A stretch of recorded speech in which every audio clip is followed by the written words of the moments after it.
Hey, how's everyone doing in the Galactic Family Podcast world tonight? Today and tonight, we have a unique soul to the Galactic family, Rob Gutro. He is a scientist, a spirit communicator, and he bridges the gap between logic and the afterlife. Through a profound personal experiences and a heart attuned to the unseen, he bridges messages from pets and loved ones who have crossed over, offering comfort and support. Author of Ghosts and Spirits, Pets and the Afterlife, and Ghosts of the Birdcage Theater, Rob blends science with spirit, revealing the whispers of the beyond. Rob, it is an honor to have you up here on the show. Hold on. There we go. It is an honor to have you up on the show and to explore the space where science. Hold on, somebody's got an echo. There we go. Where science is meeting the unseen. Thanks for having me, Sergeant Jay. It's good to be here. I'm glad you're here, sir. So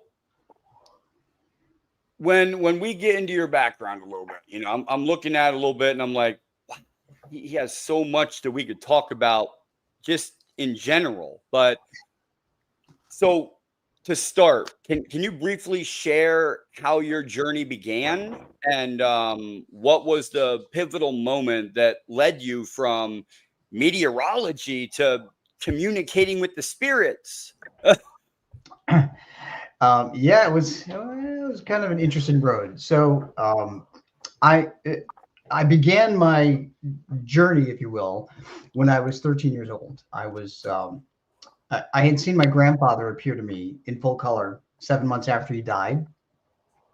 I had gone to his wake, and I was home alone 7 months later in July, and he appeared to me in full color and scared the heck out of me. So when my parents came home, I told them what happened, and because I sat outside, I ran outside right after I saw. Well, I bet you did. Yeah, I was pretty scared. My mother turns out to have had the ability to communicate with people who passed and see them. And her father, the one that appeared to me, also had that ability. So it was handed down on my mother's side.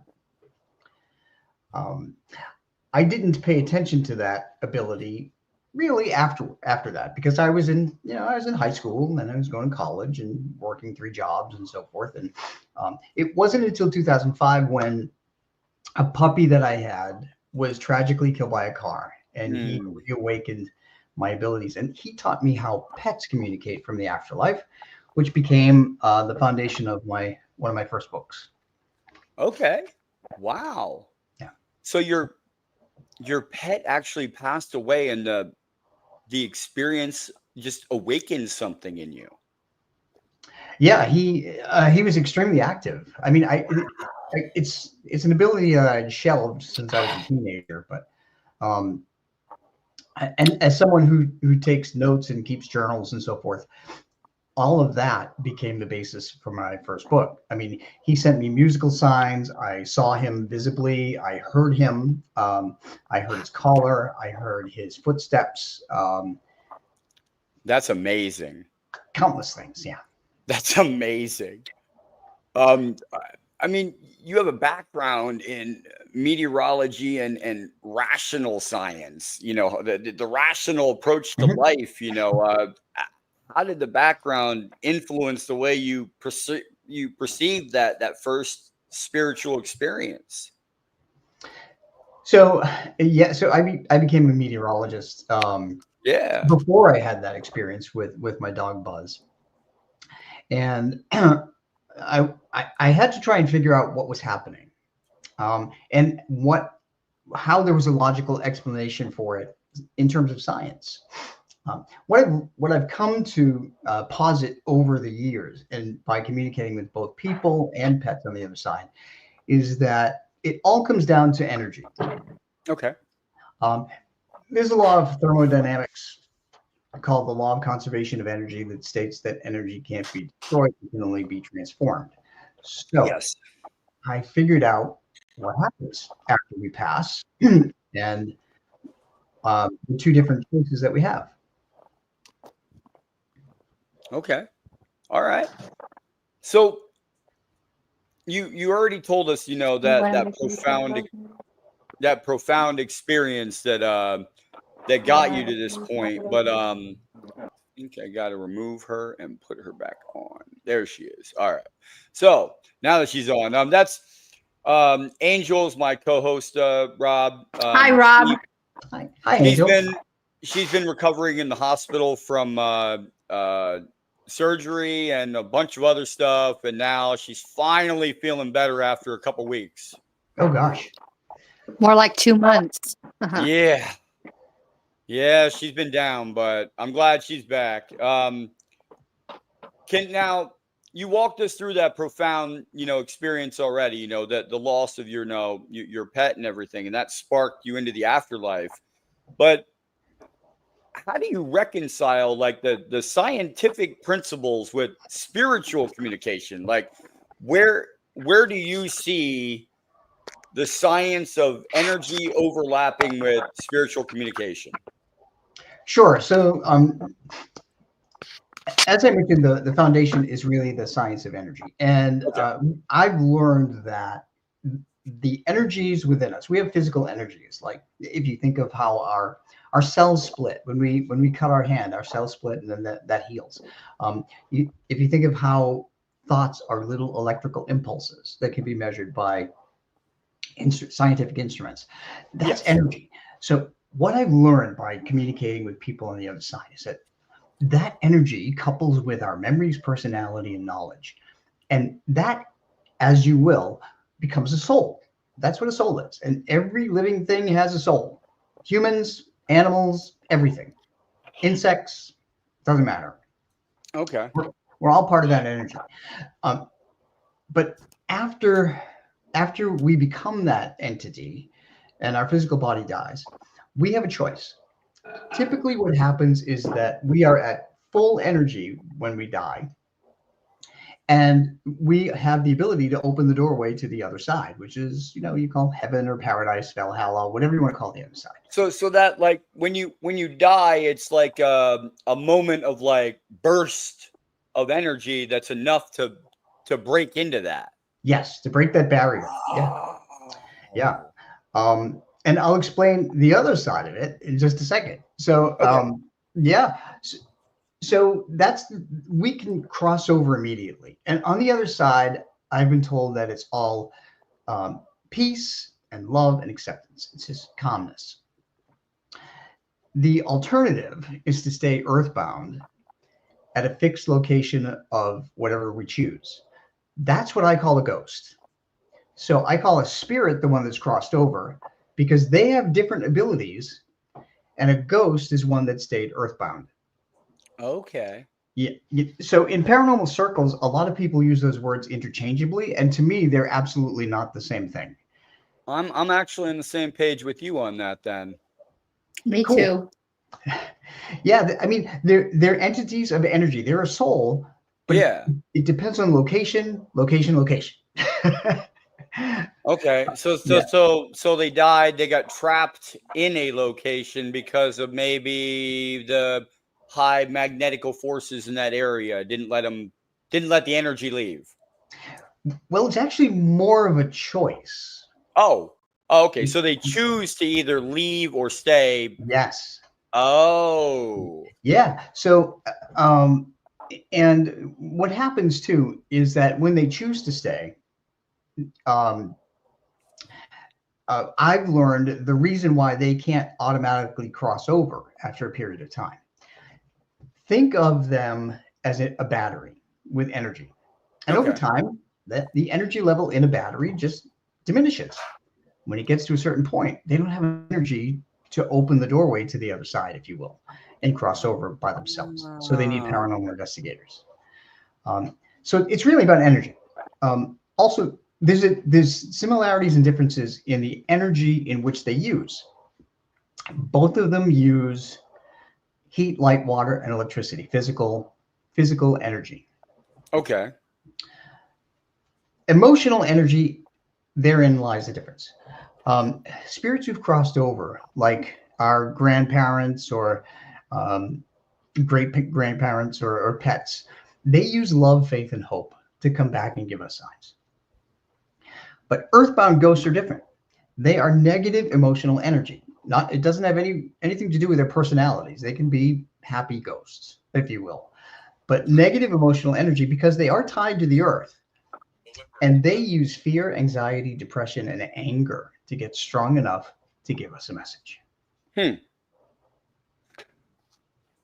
So that's the only thing they can do, though, to get us a message is for that buildup of that anger to do it, or they have to take the energy from somewhere, I guess. They have to take the energy from somewhere. Either one of the physical energies, like electricity, they can play with electricity, which is why they drain batteries during paranormal investigations. If they choose to stay near in a structure that's near water, they can use water energy. They and it, as a meteorologist, I look at storms. During thunderstorms, have a lot of energy in them. Okay. And a bolt of lightning is 10,000 degrees Fahrenheit. That's hotter than the surface of the sun. That's a lot of energy that can be absorbed by an earthbound ghost. Hmm. So the other interesting aspect about earthbound ghosts is that I've learned that there's a number of reasons why they decided to stay. Often, when we pass, we get a quick review of our life, and in that review, we see what we did well, what we did not so well, who we loved, and who we hurt. Okay. Sometimes people will focus on the who we hurt part. And I've found that a lot of people who are very devout in their religious beliefs focus on the bad things and then they fear going to a bad place. So they stay behind, thinking that this is a better alternative than going to a fiery place. And then they get stuck. And they get stuck. Oh, man. But what I've learned from Spirit, Sergeant J, is that Yeah. there is no fiery place. There is no bad place. It's only peace and love. And on the other side, there's 3 levels. And we select really what level we want to go on based on the way we lived our life. Okay. So bad people would go on the lowest level. They would opt for that, or people who have regrets or whatever. Most people go to the 2nd level. 3rd level is supposed to be perfection. Okay. You know, I I imagine only seeing pets on the 3rd level, to be honest with you. But so ghosts stay behind for a number of reasons, and that's generally fear that makes them pick that particular choice. So just fear that that they did something in their life that would make them go to a bad place, and then they decide, well, that's not going to happen to me. I'm not going. Right. And then they get stuck, and then wow. And what they don't realize is that being a ghost is like being trapped in an isolation prison cell for the rest of your eternity. Because how often do you think a medium will walk into a given place where a ghost goes to communicate with them? Not very often, probably. Yeah. So that's why prisons are incredibly haunted. Okay. On the other side of it, I've found that hospitals are haunted, and that's because people will awaken as that energy, and they'll be confused about where they are and why they died or why they're there in a hospital instead of at home, because we have a blackout period when we die. Okay. So it can lead to confusion, and when they linger too long, they get stuck. So battlefields are also another place that can be extremely haunted. Oh, yeah. Because of sudden death. And they wake up as an entity and they're confused and they linger too long and that charge drops past the point of that enables them to open that doorway. Yep. Yeah, I've seen it. I mean, I haven't seen it, but I've heard it. You know, from different friends of mine that were in Iraq and everything. They said, you know, there's certain spots of Iraq, you know, that they wouldn't even go to. You know, and it's not that they weren't. You know, and we're talking about Marines and, you know, all these tough army guys and stuff, and they're like, no, we're not going over there. Yeah, I mean, so even people who are not mediums can feel, they can feel the emotion. It's like walking into a room. So, are either of you sensitive Yes. to ghosts or spirits? Yes. Okay. So for those who are not sensitive to ghosts or spirits, um, this is what they need to think about. If you walk into a room full of people, and you'll always find that there are some people you're attracted to maybe want to say hi or smile at, or, you know, greet. Conversely, you'll walk by people that you don't want to talk to, and you don't know why, but what it is you're reading their living energy, and mediums read the energy of people who passed. So it's the same thing. That's what I do. I read people's energies. And I work with energy. Excellent. Yeah. So how does your scientific training inform you the way to interpret these messages that from the spirits? Do you apply some sort of methodology or like logical analysis, like this is what they're trying to tell me, or is it pretty much a guessing game? Like they say, you know, just certain words come out and you have to kind of figure out the message. I always think that mediumship is a puzzle that you Okay. have to piece together. You know, it's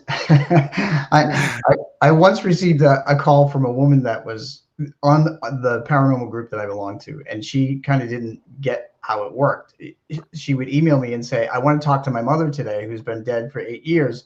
Can you ask her if I should buy this car today?" And I said, "It doesn't work that way." You know, but so earthbound ghosts and spirits on the other side will give like pointed messages or pointed things they will point out. Um, they will give may give names. They may show an object to me. It's all telepathically. They may tell me about a time or a name of somebody else, Yeah. or something like that. So that's how it works. It's pretty much telepathic. Okay. All right. And I believe that too, because I've been watching the telepathy tapes, you know, on YouTube, and, you know, I had no idea that science has not caught up. That was my main thing. My main thing was, wow, we're really behind. It's like, I don't know. It's like they don't want you to know that you can use your mind for different things than what you're using it for. Yeah, it's really about proving everything. And so as a medium, it's important for me to Yeah. prove the messages that I get. And so although I investigate haunted places and try to help earthbound ghosts cross over, I communicate with pets who passed, pets who are in spirit. Okay. And by the way, 99.5% of all pets immediately cross over, because number one, they're smarter than people, and number two, really they Well, are. I can believe that too. And number two, if you think about it, they can sense emotion. They know when you're happy, when you're sad, when you're in a good mood, Yeah. when you're in a bad mood. So when they pass, there are a couple of reasons why they cross over quickly. One, they sense the peace and the love on the other side.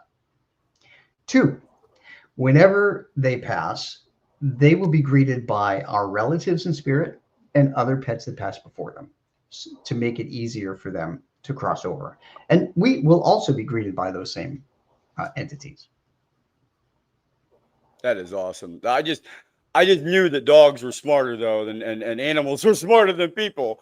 They see the light, they're going So are towards it because, cats. or And cats, dogs, cats, yeah, animals in horses, general. yeah, and it doesn't have to be a domesticated animal. Wild animals often cross over too. Well, it's like the laser light, you know, the cats always chase the light, so it's like I don't know. I'd always assume that they would follow the light. So somebody asked me once if there are any why there aren't any dinosaur ghosts. That's a good one. You know, and the answer is because they all relied on instinct. They all relied on instinct, and when they died, you know, they went to where the safest place was. Okay. Well, you know what?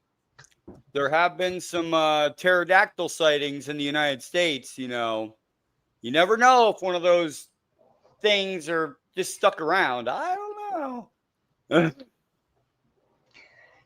I couldn't answer that. There was a video a long time ago of like this pterodactyl flying through, I believe it was Georgia.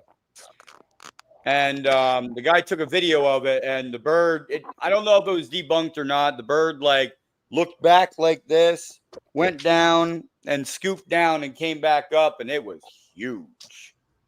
But can you share a case where it was confirmed through evidence like that this is the message? You know, did you get it through like machines, like EVP machines, or?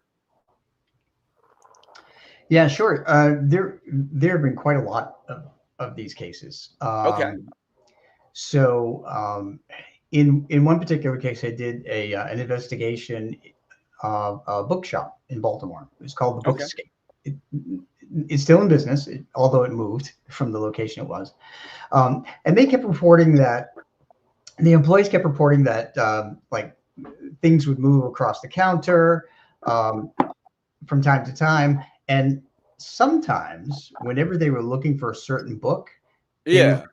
that somebody wanted, they would find that book in the middle of the floor when the employee went to go look for that book. No way. Yeah, so they have so they had an earthbound ghost there who was actually helping them, which is it's a rare thing, but it happened. So we were called in to investigate and figure out who this person was, and I went with another medium and the manager of the Inspired Ghost Tracking team of Maryland, and this particular location used to be 3 different row houses in Baltimore. Okay. That were combined into one as a bookshop. Yeah. So we went into one of the basements, and there was the ghost. It was a man, and we both mediums, myself and the other, confirmed that it was a man, and the other medium got the name William, and the ghost was responding via different things. Like we could hear him audibly on a recording. Yeah. There was K2 meter. Yep. K2 meter measures electromagnetic radiation. Yep. And ghosts are, you know, energy. So we confirmed that there he was. Nice. We found out other information about him, and he gave me the fact that he was associated with. He made me feel like he was in law enforcement or something, and he would show me books, ledgers that he was responsible for. Well, come to find out, we did some research, and there was a gentleman who lived in one of those row houses. His name was William Callahan, and he was a police officer on the Baltimore police force in the 1800s. Oh, wow. Yeah, and that's him. Wow. So we were able to confirm who it was. The only thing we couldn't figure out from him was why he stayed behind. Well, in my eyes, he's law enforcement, so maybe he wanted to stick around to make sure everything stayed the way it was supposed to. Yeah, that crossed my mind too. But all I know is that he continued to help the employees of this bookstore, and they found countless books that they were looking for, always in the middle of the floor. So That's a good handy ghost to have when you're Well, in a, yeah, you lose your keys and you're like, oh man, I wish my keys were on the table, and you turn around, there they are. So his photograph, a friend of mine was able to get a picture of him from the Baltimore Library, and his picture is in my first book, Ghosts and Spirits Explained. Nice. Yeah. Nice. So what are the common misconceptions that people have with spirit communication, like especially in like scientific community, what do they think about this? Well, they really don't think about Okay. it. Yeah, that's why They, I said we're behind. yeah. So full disclosure, I was a meteorologist. I worked at NASA for 24 years, and I just retired. Well, thank And you for your service, because listen, NASA is a very important company to have when it comes to space flight. thank you. So we also, NASA also did a lot of earth science, focused on climate change and so forth. And I was in charge of monitoring and reporting on all the hurricanes and typhoons around the world 24/7. But the thing about scientists there is that, many of them don't acknowledge the paranormal until it happens to them. So I never talked about it there. But I will tell you that the center that I worked at has a lot of dead scientists still haunting those buildings. So, yeah, I ran into one. Brainiacs just don't want to leave their work. No, they're very dedicated to their job. Wow. That's a lot of dedication to stick around. I wouldn't do it. Hey, would you want to be Me stuck at either. work for the rest of your afterlife? I don't think so. Unless I'm staying to make sure that that project never goes forward. Right. But so like you often mention that spirits are made of energy, right? Yes. Can you elaborate on how you perceive this energy and how it reacts with our realm? Sure. So whenever you walk into a place that has a ghost, for instance, an earthbound ghost, because spirits come and go. Spirits, Okay. that's the difference between a ghost and a spirit. A ghost is stuck where they chose to stay. Spirits can come and go. They can go anywhere, anytime, any place in the world. So if you're on vacation, you may get a message from a spirit, and I can give you an example of that. But it's really about trusting your feelings whenever you're in a place. If you walk into a place that you know is haunted, you're feeling anxious, and you're empowering that ghost to communicate with you. It's really about just recognizing what you feel. I'll give you a funny story about an example of a spirit that they came on vacation with me. So What? yeah. What? I have several of them. One was a dog. Oh, lovely. One, excuse me. One was my partner's Yeah. my partner's late partner, and one was my mother and father.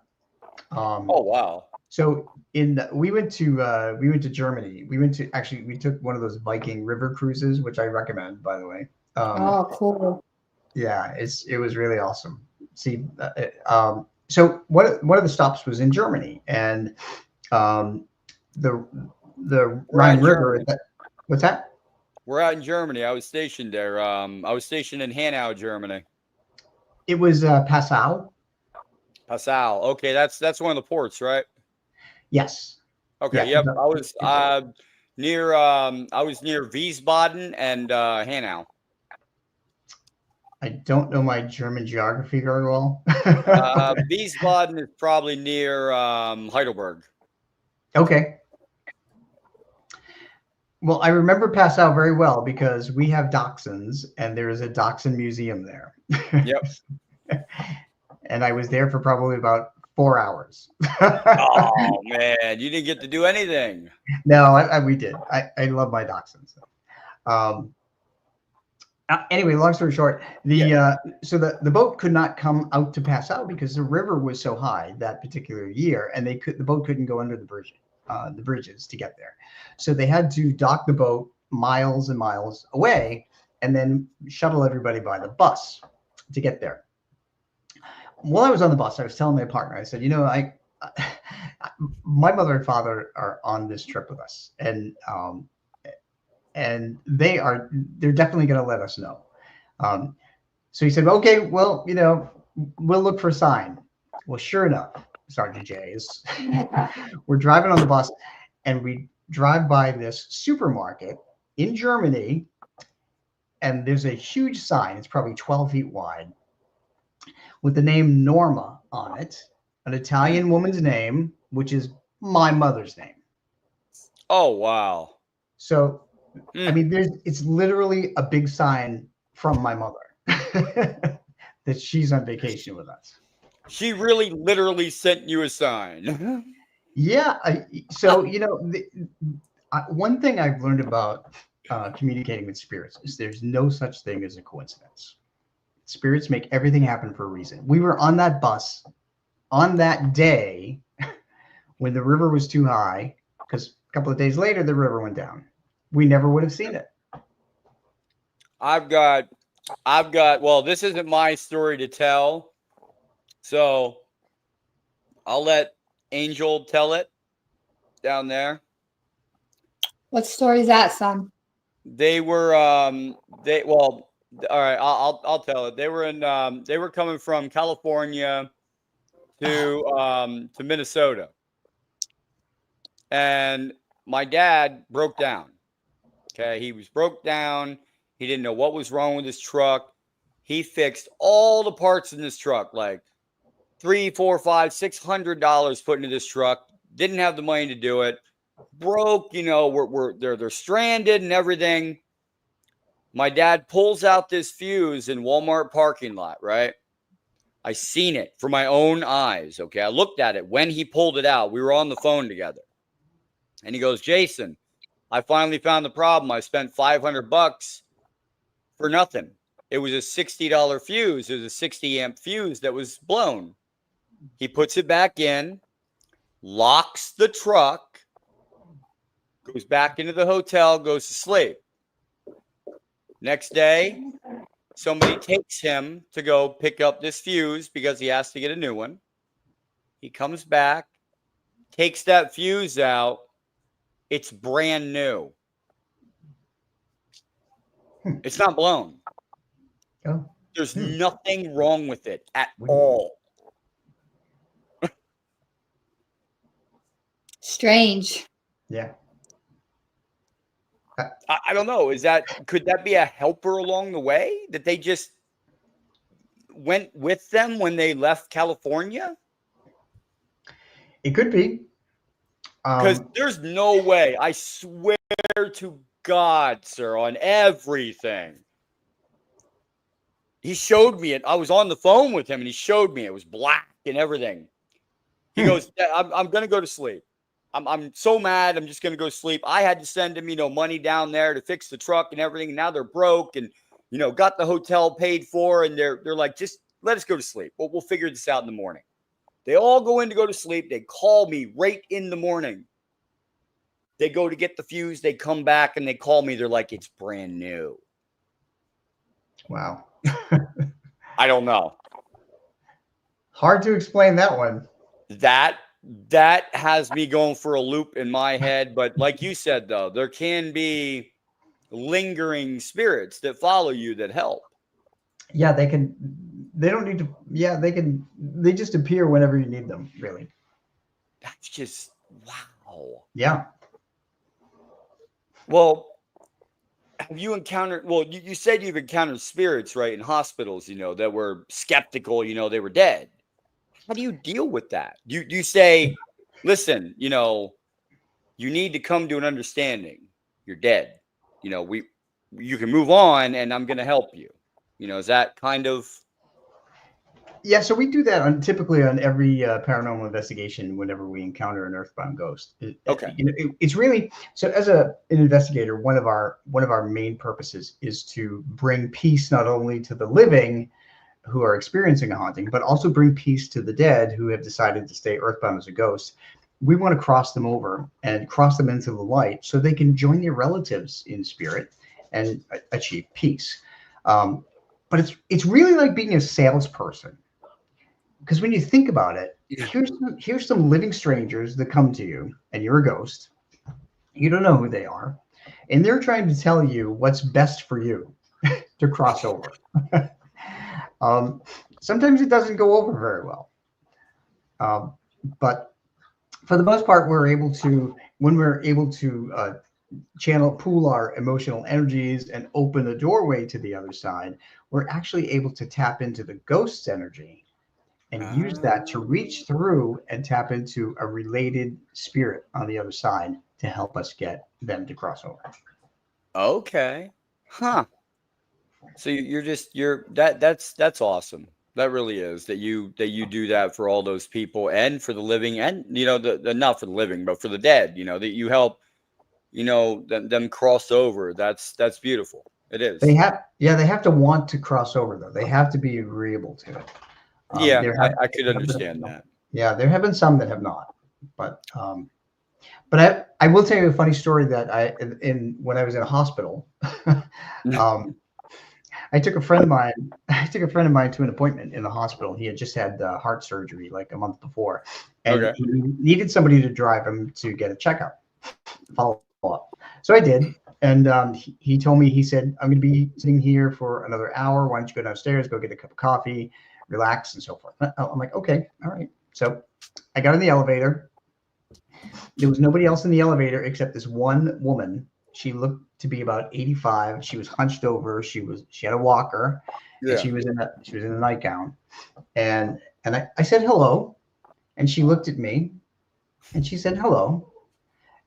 And I said, "Oh, what floor are you going to?" And she said, "I want to go home." And I said, I said, "I don't think you're dressed to go home. But is there something I can help you with?" And so the elevator stopped on the next floor, and the doors open, and I was still talking to her, and people were getting ready to walk in, and I turned to look, and there was a whole bunch of people, and I looked back, and the woman disappeared. She was an earthbound ghost. So I was talking to an empty elevator in the eyes of these people. So I Wow. immediately ran off the elevator. It wasn't my floor, but I was like, okay, they're gonna put me in a room of my own if I stay. Yeah, right. Oh my God.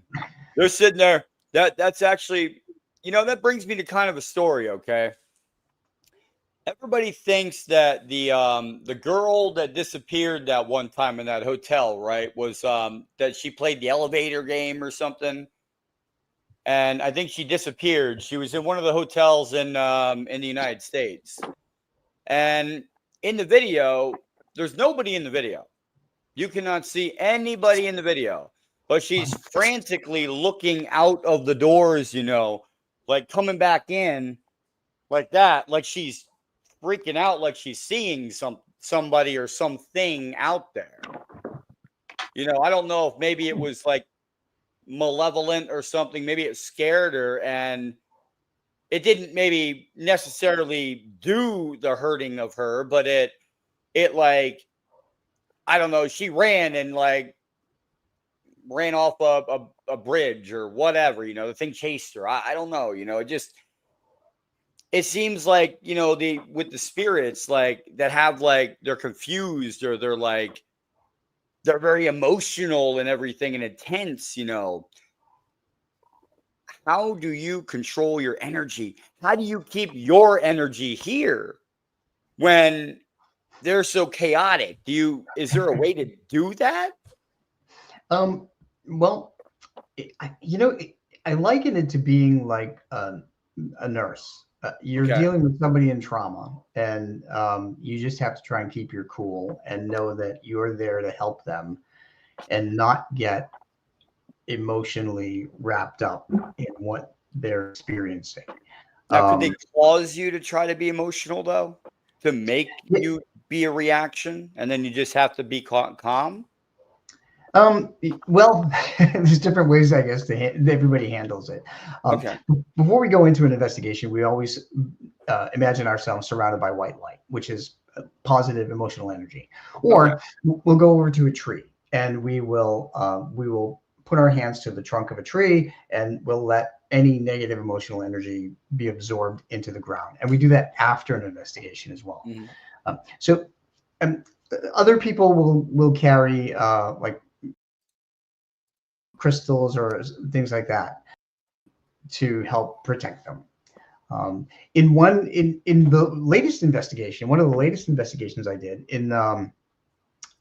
it's my new book called The Haunting of Emery Estate.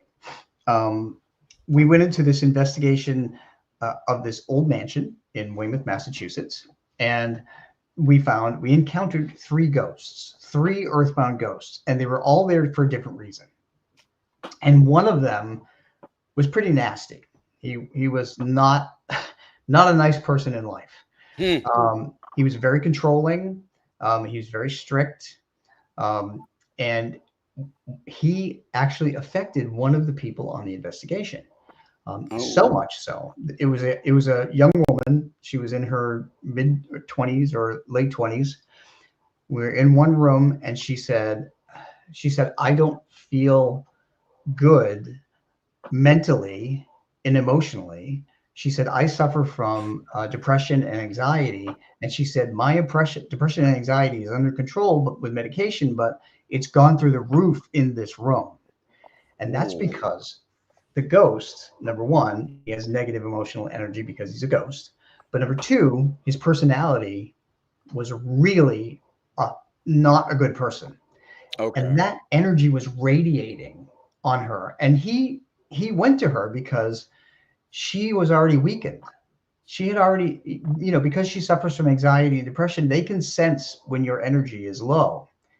And if they're nasty, like this guy, he's going to use it to affect somebody. And that's what he did. So we took her out immediately, put her in another room, sat her between myself and another medium. I had a crystal with me that somebody gave me for protection, so I gave it to her, and she was finally able to be okay after a while. But yeah, they can their negative energy, and if coupled with a bad personality, that can be detrimental to anybody's mental health. So you can't go in already shielded though? Like you can't because you normally okay, like me, when I go into an investigation for myself and I have, my own MUFON stuff going on with MUFON and Project Contact. We have field investigations.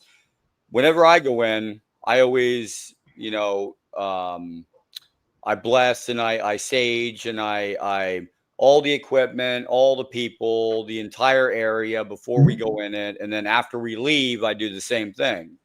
Like that saging, does that at least protect you a little bit from them attaching? It can. So because ghosts are a negative emotional energy, and saging is a way of cleansing that negative emotional energy, it will offer some protection. So it's almost like you're like cutting the cord. If they were attached, when you do the sage and you're cleansing your energy, you're like cutting their cord and making them go back or not attached to you. Yeah, it certainly helps. Okay. Another thing that we do, that this is the part that I like about the end of investigating, is that we always eat a piece of chocolate, because chocolate raises your endorphins. It makes you feel good from the inside out. So I'm all for that. Okay. No, I mean every little bit helps. Every little bit helps when it comes to an investigation. Even the weirdest things actually do a lot of work. Mhm. And another thing too that we do once we go home is that we all make sure that we take showers, because water energy is very purifying, and it will rinse any of the negative energy off of you. Okay. So Very what good you've writ- advice. Yeah, yeah. So you've written extensively about pets in the afterlife. What initially was that when your pet had died or had passed away? Mhm. I don't like saying died, passed away, you know, to the other side. Mhm. Is that what focused you to start on like the animal communication from the beyond? When he started like coming in and you were like, oh my God, I can communicate with my animal. Yeah, he really, yeah, so he really did. So Buzz was his name. He was a Weimaraner. He was only 7 months old when he passed, tragically, and he taught me all the ways, not all the ways, but many of the ways that pets communicate. And then I went to a session for my friend Barb Mallon, who is a medium in Northern Virginia, Yeah. and I sat in the audience, and she, she knew that I was just developing my abilities at that time. And there was a little dog came to me. This is not my dog, but another dog connected to somebody in the audience, and told me that they were connected to somebody in the audience, and that I needed to call that woman out. So I did during the break. It was it was a little beige Chihuahua, and he said his name was Chico. and and when I asked him, I said, okay, I'm still developing my abilities. I said, tell me who is your person. So he pointed to a woman with his nose, pointed to a woman who was walking out, and I stopped her, and she had long brown hair. And she was probably in her mid 40s. And I stopped her and I said, "Excuse me, do you know a little Chihuahua that passed, and his name is Chico?" And I thought she was going to fall over because she said it was her grandmother's dog, and that's exactly what Chico looked like. And she said, "Why is he here?" And I said, "Because he's telling me that he's been around a medium-sized black dog, and he's trying to help that black dog with his behavior problems and make him a better dog." And she said she had a black lab, and she said she's noticed that ever since Chico passed that he has been more mellow. So that told me right there, that was a confirmation that I can communicate with other pets outside of my own. Wow. Yeah, pretty cool. I think I would have had a heart attack if I was that lady. Like, wow. And you just, wow. I don't know. I being in that situation, because I've lost pets before, and I've felt them, and I've told them, that it was okay for them to go, and Mm-hmm. that I will be okay, and they don't have to stick around. And I was always there with my pets when they had passed. Thank you. So, always. So for the people out there who have lost a pet and were not home when their pet passed, I have a very important message for them, because pets have told me this. Pets will wait for certain people to leave the house before they pass, because they know that that particular pet parent doesn't have the emotional strength to deal with watching their pet pass in front of them. I Because- couldn't watch 3 of my pets pass away when I moved to California. It was very hard. I was angry that my German Shepherd left me. I had a cat that lived for 25 years, and the night she died, I had to walk out of the room. And then I had a 15-year-old long-haired seal point Persian. I actually made John go in with him, and I emotionally, I couldn't do it, and I feel ashamed of myself. You shouldn't, because they understand exactly what's happening, and they are totally fine with it. What they don't want is for you to actually watch them pass, because you would never get that image out of your head for the rest of your life, and you would forever feel guilty, and they don't want you to feel guilty. Instead, they want you to focus on the love that you both shared. That's what's important. And that's what they tell me all the time. They don't want their pet parents to feel guilty. Instead, they thank them for having the courage to help them cross over. And if you couldn't have enough, find it in yourself to be there because it would be too emotionally traumatic, it's okay. They understand. Thank you. Wow. It's that would be emotional for anyone just to hold on to, like, oh, um do pets communicate differently than humans? So they do in some ways, Okay. and they communicate similarly in other ways. So pets will communicate the same the same way that they lived. So if your dog wanted to go out, or if your dog wanted to wake you up when you're in bed to go out, he may have nudged your bed, and you may have felt that, or nudged your arm or something. So at night, once your dog passes, you may feel a nudge in your bed or a nudge on your arm. You may hear their nails on the floor in the kitchen. You may hear them scratching at the door. Um, a friend of mine said that she and her husband lost their boxer, and their Mm. boxer would always go out the back door and come back to the back door and scratch on the door to come in. And after the boxer passed away, she said her husband was in the kitchen, and there was no dogs, but he heard the scratching of his boxer that had passed away on the back door. Um, So is that the signs that they do? Like, she as did in far as life. like is that like the signs they do, or the symbols that they use to present themselves? Is when they what they did when they were alive, so that hey, this is me. Yes. Yeah, Oh, they'll do the okay. same thing. Like cats will. I've done a lot of pet readings for dogs, cats, horses, birds, rabbits, any domesticated animal, and I can't communicate with wild animals because they cannot relate to humans. They don't know our language. They don't know our habits. They don't know our routine. So I can't communicate with them. Okay. Um, but so, for instance, this one particular cat would tell me that that he keeps coming back to his pet parent, his mom, and he would lay up against her head, and then his tail would brush against her forehead or her face. And while I'm doing this, while I'm hearing this from this cat, my face is tickling. It feels like I have a tickle on my face, and I have to keep wiping my head. This is how they communicate to me. Um, so, and almost always is confirmations. It's crazy. Wow. Um, and they also know numbers too. They know numbers because they get help from human spirits with that. So one of the things they do usually is they give me what's called an angel number. Okay. Have you ever heard of it before? I've heard of it, but I'm not familiar. So some people say that different numbers have different meanings, but for me, the meanings are unique to the pet or person.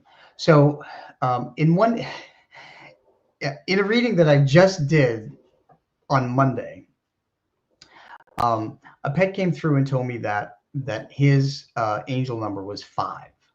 Okay. And the pet parent wrote me just yesterday and she said, I was trying to figure out what 5 meant. And then she said, in the meantime, my husband was working on an old pinball machine in the garage, trying to, put it back together.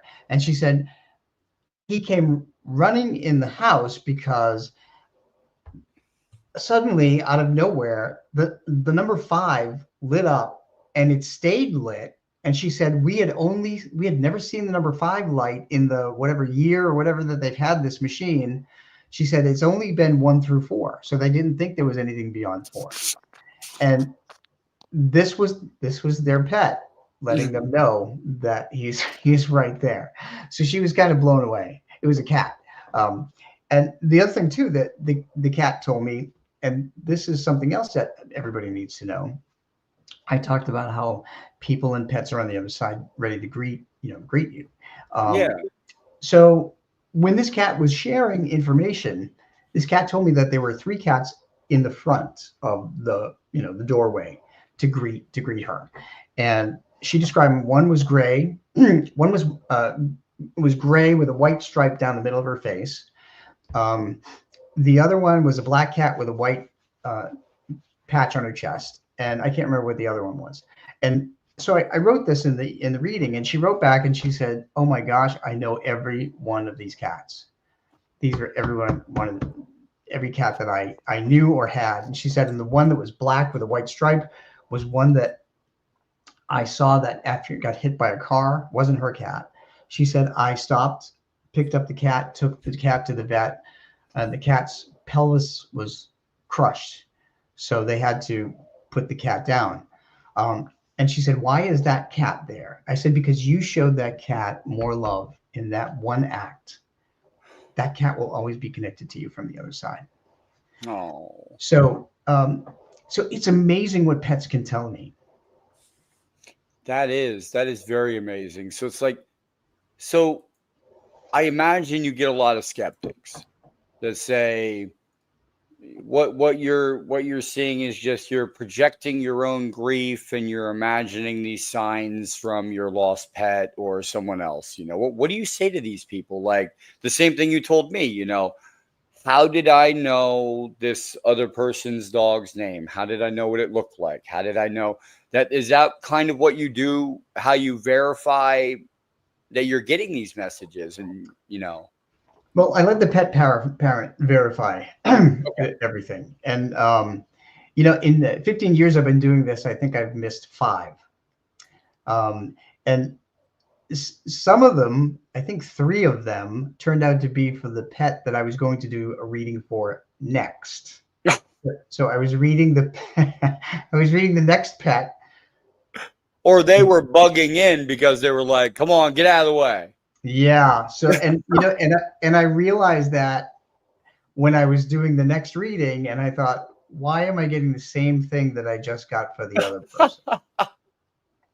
So, not readings are not perfect, but I share what I get, and my purpose in doing this. By the way, I never set out to do pet readings ever.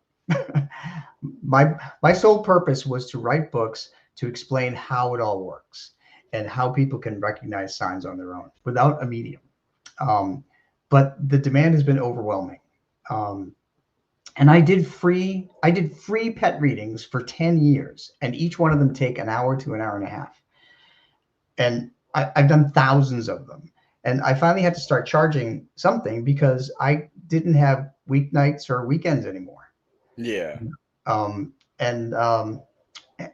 I do it at a very low rate so that people can afford them, because I want people to find comfort. I really do. I have 4 dogs in spirit. I was heartbroken 4 times, and we have 3 dogs now.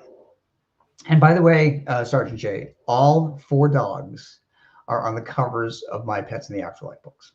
Aww. Because they've all come back with their own signs. They've been pretty amazing. That's beautiful. That's beautiful. And I feel for you too. I know what it feels like. I've lost pets, but like I said, every time that I've lost a pet, I was always there with them when they passed. And I believe even when I was younger, there was a dog we had named Thunder. That Thunder was a great dog, German Shepherd, police trained, but hated cats. And we had an inside cat. Those two never got along. Well, cat got outside. The dog ran across the road. The dog got hit. Oh, gosh. At 60 miles an hour, got thrown 150 feet. Now, this is what got me, though. I was out there with Thunder, and I was in the back of the truck when we were like driving 100 miles an hour to the vet. The dog, Thunder stayed alive until my dad came out. And then he passed. Wow. And the doctor did not have an explanation. He said, he told my dad that impact would have killed anything instantly. Sure. Yeah. Like everything in his body was gone. whatever was gone. But he was still sticking around until my dad was there. Wow. But yeah, that was hard, with me when I was first growing up. But it makes sense now what you said. They'll fight to stay around until their owner. They want to see their owner. Mm-hmm. Yeah. And sometimes when they're at the end of their life, they will hide their illness because they don't want us to fret. I've had that. My last dog died of cancer, actually. Oh, I God. was perfectly healthy, 100% perfectly healthy, taking her out on walks every day, everything like that. Little, red-nosed pit bull, tan, all tan, short fur, little tail, and I'm taking her, on walks all the time. But I had to go on a trip. I had to go on this trip for 2 weeks. Had to. No getting out of it. Mm-hmm. Soon as I left, my fiance calls me at the airport when I made it to California from Pennsylvania. I landed, and she said, "There's something wrong with Amber. She won't get up. She won't eat. She won't drink. She won't do anything." And I said, "Well, maybe it's because I wasn't there. Maybe that's why." And I said, "Put me on on the video phone." Still wouldn't get up. I was like, and is that kind of like what you're saying? Like they don't want us to see them like that. Mm-hmm. So that's what happened. Like they man. But yeah, I was just saying, it's something though that pets are wonderful. Pets are They're something better else. than kids. Yeah, and I told this story already, but there's my dad right there. He can tell you right there. Thunder, when we were, growing up and he got hit by the car, the doctor had told us he should have passed on impact, but that dog stayed alive until my dad came out there and then he passed. Mm-hmm. Yeah. But yeah, it was something. But that's what we were talking about before that you had missed, Angel, was pets that do everything in their power sometimes to stick around, and also do everything in their power not to show that they're sick. Yep. They try to hide their illness. They try to be strong, but they always, it comes to a point where they just have to just give in. But something you mentioned about kids reminds me of a kind of a funny story. When I was a teenager, my mother and father had a toy poodle, a small poodle, and my mother would always make it a point when myself and my brothers were around, in front of neighbors, to tell everybody that the poodle was her favorite kid. So, and when my mother passed in 2013, so this kind of ties into everything from the beginning. Okay. So my dad passed in 2008, and he helped me actually proved to me and helped me prove to my mother and my brothers that he was at his own wake, at his own funeral, with a handkerchief. That's an interesting story. Oh boy. But yeah, but when my mother passed in 2013, my mother had she had a stroke, and she was in a coma, and she was never going to get out of the coma. And the doctor had called me, said she was never going to recover. My brothers, who lived in the same town, were with her. Right after they found her. I lived 400 miles away. So the doctor called me and said, "Come up the next day. I heard you have 4 dogs. Take your time. She's going to be like this for a long time. Who knows how long." So when I got up there and when I got into the hospital room with my partner, immediately my dad in spirit came right in the room and he stood next to me and he was holding my mother's dog, Gigi. And my dad said to me, just tell her that I'm here. I mean, he said, I've already told her, but your mother doesn't listen to me. So tell her that I'm here and tell her that I have Gigi. and he said, tell her that it's okay. They'll be waiting. Aw. So I said, okay. So here I am in the hospital room with my partner, my two brothers and their significant others, and a nurse. And I'm talking to nobody, as it appears. Yeah. And at that point, I was just like, I don't care, So I said, Dad, is there anything I should know? And, of course, everybody's looking at me like he thinks he's talking to his dad. so my dad said, your mother is telling me that she doesn't want anybody in the room. She said she wants to pass without anybody there. Okay. Now, my two brothers had been sitting there on watch 24 hours a day for 2 days. And they did not want to go. So I walked over to my mom. I told her that, I know you can hear me. Dad's here. Gigi's here. They're both waiting for you in the light. I said, it's okay to go tonight. So then my dad says, tell your brothers again. They need to go. So I told my brothers, I said, we have to go. I said, yeah. Dad has assured me that Mom will cross tonight because she knows that he and our dog are there. So reluctantly they did. They listened to me. And my mother passed like 4 or 5 hours later. Oh. Now the doctor thought she could be there for days.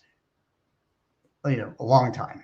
But she passed because my dad told me what was going to happen.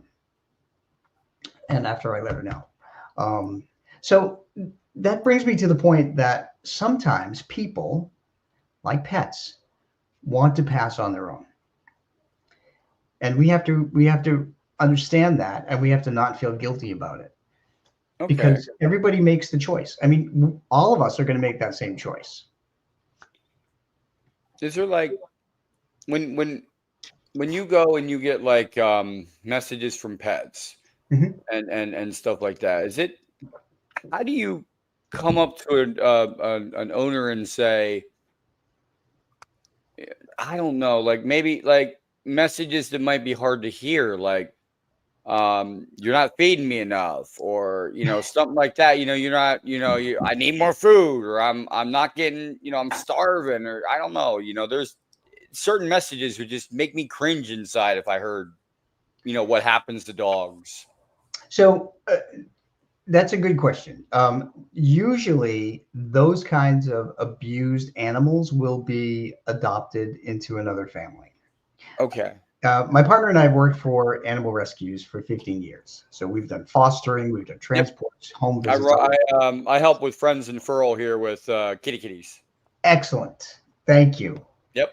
So you're on the front line too. And whenever I communicate with a pet who had lived in a bad situation before they came into the new home, they will tell me what happened with them.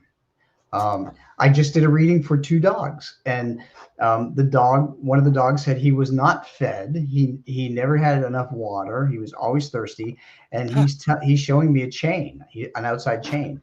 And the pet mom just wrote me back this morning and said, yes, her 2 dogs had that same kind of living condition before she adopted them. Wow. Yeah. So they will convey that. It's just like a habit they have to break out of, pretty much. Like they get adopted, and then they learn the new owners aren't going to treat them like that. Yeah. And the other thing too is that when pets are abused by a family, they will not connect to them on the other side. Okay. Because the love isn't there.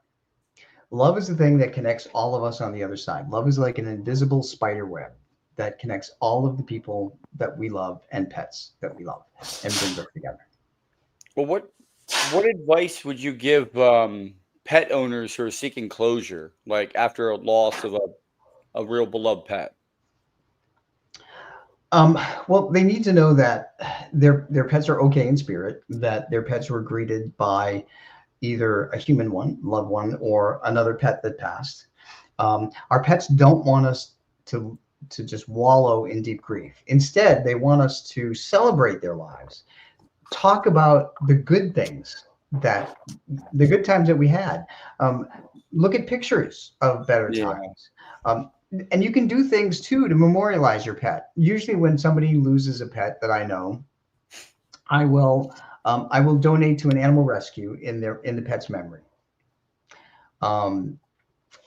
You can plant flowers to memorialize your pet. There's so many other things that you can do. You can adopt a new pet, and don't feel guilty for adopting a new pet, because our pets understand it. Once they're in spirit, they know that there are so many pets on the other side. There's so many animals on the other side, from the other side, that need love here in rescues that may not get adopted. And adopting and saving another pet is the greatest gift to honor the pet that passed. Yep. And I was just about to show you that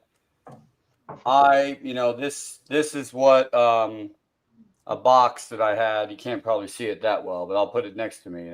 Yep, I see all it. decorated, and this is Amber right here. And I keep her close to me. I do. She's right here next to me. Yeah, so the ashes of all our 4 dogs are behind my my book wall here. My banner wall. I keep her close to me, and close to me always. I got the whole decorative things and everything like that, because I wanted to have her always with me. Mm-hmm.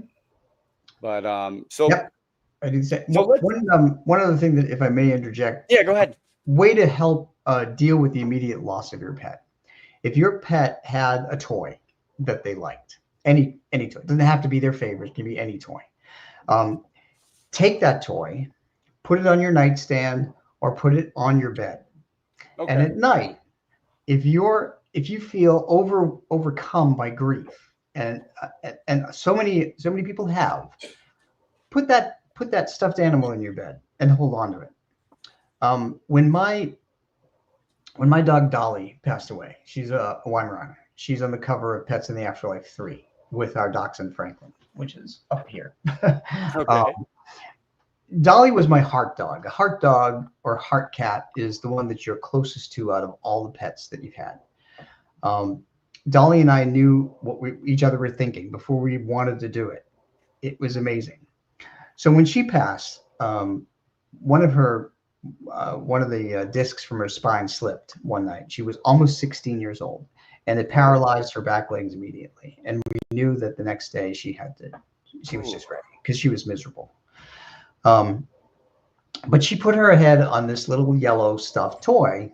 It's the Woodstock toy from Peanuts, the little bird. Yeah. And that's where she rested her head that whole morning until the vet arrived and we helped her cross over in the backyard.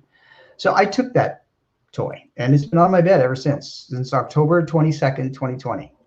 And I put that toy in my bed and I hold on to it. And it is a great comfort. So you can do the same. Okay. So just have something of your pet that gives you that comfort, Mhm. that comfort feeling. Sure. Yeah. Okay. Awesome. Well, let's dive into your book. One of your books, like I'm telling you, The Ghost of the Birdcage Theater. I mean, Nope. Can you share some of the most compelling encounters you've documented there? Sure. So that book is one of 3 in my series. So I have 3 series of books, by the way. Yeah. So the one we've been talking about a lot is Pets in the Afterlife. There are 4 books in that series. And by the way, Pets in the Afterlife 3 won an International Book Award for 3 years of one of the best grief books, which is very humbling to me. Oh, wow. Yeah.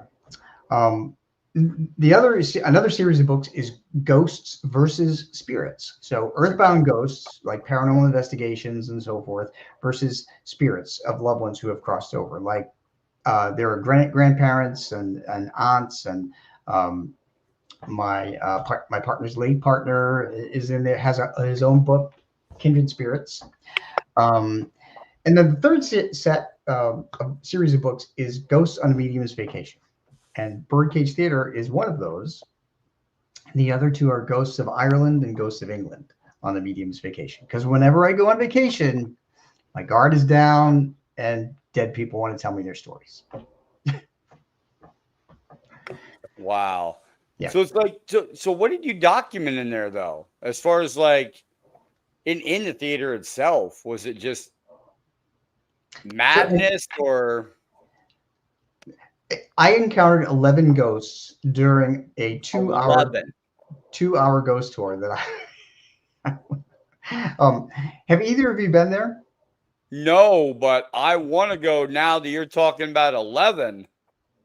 Yeah, there are 11 ghosts that I encountered. There are photographs of 2. Yeah. Yeah. And what happens when I encounter ghosts, I can see them telepathically. Okay. And because when I was a kid, I used to sketch out superheroes because I love comic books. I can sketch out ghosts when I see them.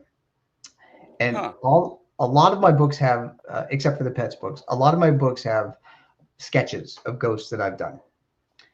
And on every investigation I've been on so far, they've all been confirmed by homeowners that those are the ghosts that they see. So the Birdcage Theater was, it opened in December 1881, and it closed in 1889. It's in the town of Tombstone, Arizona, which is in southwestern Arizona. It's about 90 minutes south of Tucson. Many people know Tombstone because of the shootout at the OK Corral with Wyatt Earp, Doc Holliday versus the evil cowboy gang. Yep. Yeah. And by the way, I recommend the movie Tombstone from 1993. That's actually what inspired me to go there. Okay. Have you seen it? No, I have not, but I have heard of Doc Holliday and the shootout. Okay. So your assignment for this month is to watch Tombstone. Okay. I'll watch it. So what's interesting about Tombstone is when I saw that film, something looked really oddly familiar to me. And I couldn't put my finger on it. I've always been interested in Westerns and cowboys, and I didn't know why. I grew up in the Boston area, by the way, farthest place from the West. Okay. Yeah. So that movie felt oddly familiar to me. So in 1993, the year after Tombstone came out, I took a friend of mine to Tombstone. We went to Tombstone to explore it.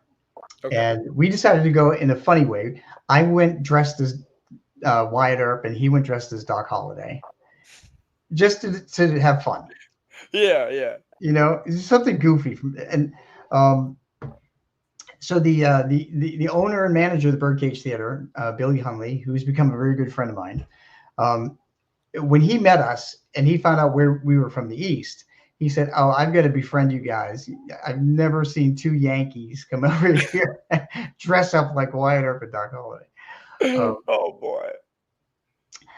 So that led to a lifelong friendship. But before I went in the Birdcage Theater, the first thing we did when we came into Tombstone was we parked at the very end and we walked into the town. There's like a real cutoff on Allen Street, the main street. We had taken probably 25 steps into the town, and a tourist came up to us and asked me where the courthouse was. Now, back in 1993, we didn't have phones. Yeah. We didn't have GPS. We didn't have we didn't have detailed maps. In Arizona, what the map that I had was a big map of Arizona, and Tombstone was just a dot. Yeah. So I knew nothing about the town at all. Plus, the movie was filmed in a lot in Tucson, so it wasn't even the actual town in the film. This guy came up to me and he says, "Can you tell me where the courthouse is, the historic courthouse?" And I said, "Sure. You go 2 blocks down this way, you take a left, you go 1 block down, and then you take a right, and it's on your left-hand side." And my friend looked at me and said, "What the hell did you just tell that guy? You don't know that." Well, Sergeant J, we followed my directions, and that's where the courthouse was. No way. Yes. What I realized later is that I lived in Tombstone in the 1880s. There was no other way that I could possibly have known the exact location down to that detail. Okay. Had I not lived there before. Past life. Yeah. So if you are drawn to something or some place in Yes. some period of time, that means that you likely lived there before. So when you go to these investigations, what specific tools and methods do you use to validate like the presence? Is it like, all right, when I go out to my investigations, EMF meter, frequency analyzer, I got tons of equipment, HD, flares, night vision, Digital recorders, all sorts of stuff, thermometers. night vision, Yeah. thermal, this, that, what do you use for your investigations? So I'm not a tech guy. I let all the tech people bring that stuff. I just use my head. I just use my head. I got you. So my newest investigative partner, Monique Toussoon, is a tech guru. She knows everything about everything with tech. All right. So she does the tech. I do the head. I got you. But when we went to Tombstone, so that was 1993. And in 1993, I took a picture of a giant portrait in the lobby of this woman named Fatima. Fatima was an actress who got her start there in the birdcage. And because she became very famous afterward when she went to San Francisco, she sent a painting that was probably about 12 or 14 feet high and about 8 feet wide of her as a thank you. So they put it in the lobby. In 1993, my abilities had been dormant. I hadn't used my abilities, but I asked the manager, Billy, to stand next to that painting. And I took a picture of it with a camera, the 35 millimeter camera that had film, no flash. And when I developed it and I mailed it to him, I mailed him copies. He called me and he said, "If you look at this picture, there in the middle of this painting is the face of the actor that I see cross the stage of the birdcage every night when I walk up." And sure enough, it was. It was chilling. So that's in the book. But in 2018, something like that. Yeah. I decided to go back to Tombstone and visit my friend Billy and his wife, and have one of my partner's friends meet me because he had never been to Tombstone and he lived in Phoenix. And I said, "Hey, why don't we get together? Why don't we drive down to Tombstone and they have ghost tours now? Let's do it." And he was like, "Okay, I don't believe in ghosts, but I'll go." Yeah. Long story short, by the end of the 2-hour ghost tour, he ran into 2 ghosts. One he took a picture of, and the other one he pointed to, and I saw him at the same time, and we both described him. Oh, wow. But so going through there, there were 11 ghosts, and he saw 2 of them. Because I'm a medium, Ghosts like to prove their identity by sharing pain of death with me. Oh, I don't like that, but oh, it's a way that they prove who they are. yeah. So, Well, they have to find some way to prove it. I mean, mhm. this is how I died. Oh, So I've been shot, punched, kicked. I felt cancer, heart attacks. In England, I felt a sword go through my shoulder. and you haven't had a heart attack yet. Nope. Mm, I work out every day. So, wow. um, so in the Birdcage Theater, I will tell you about one ghost, and then Okay. I'll leave the other ones to the for anybody who wants to read the book because it's really Yep. fascinating and Everybody needs to get the book. it's really fun. And you'll learn a lot of history.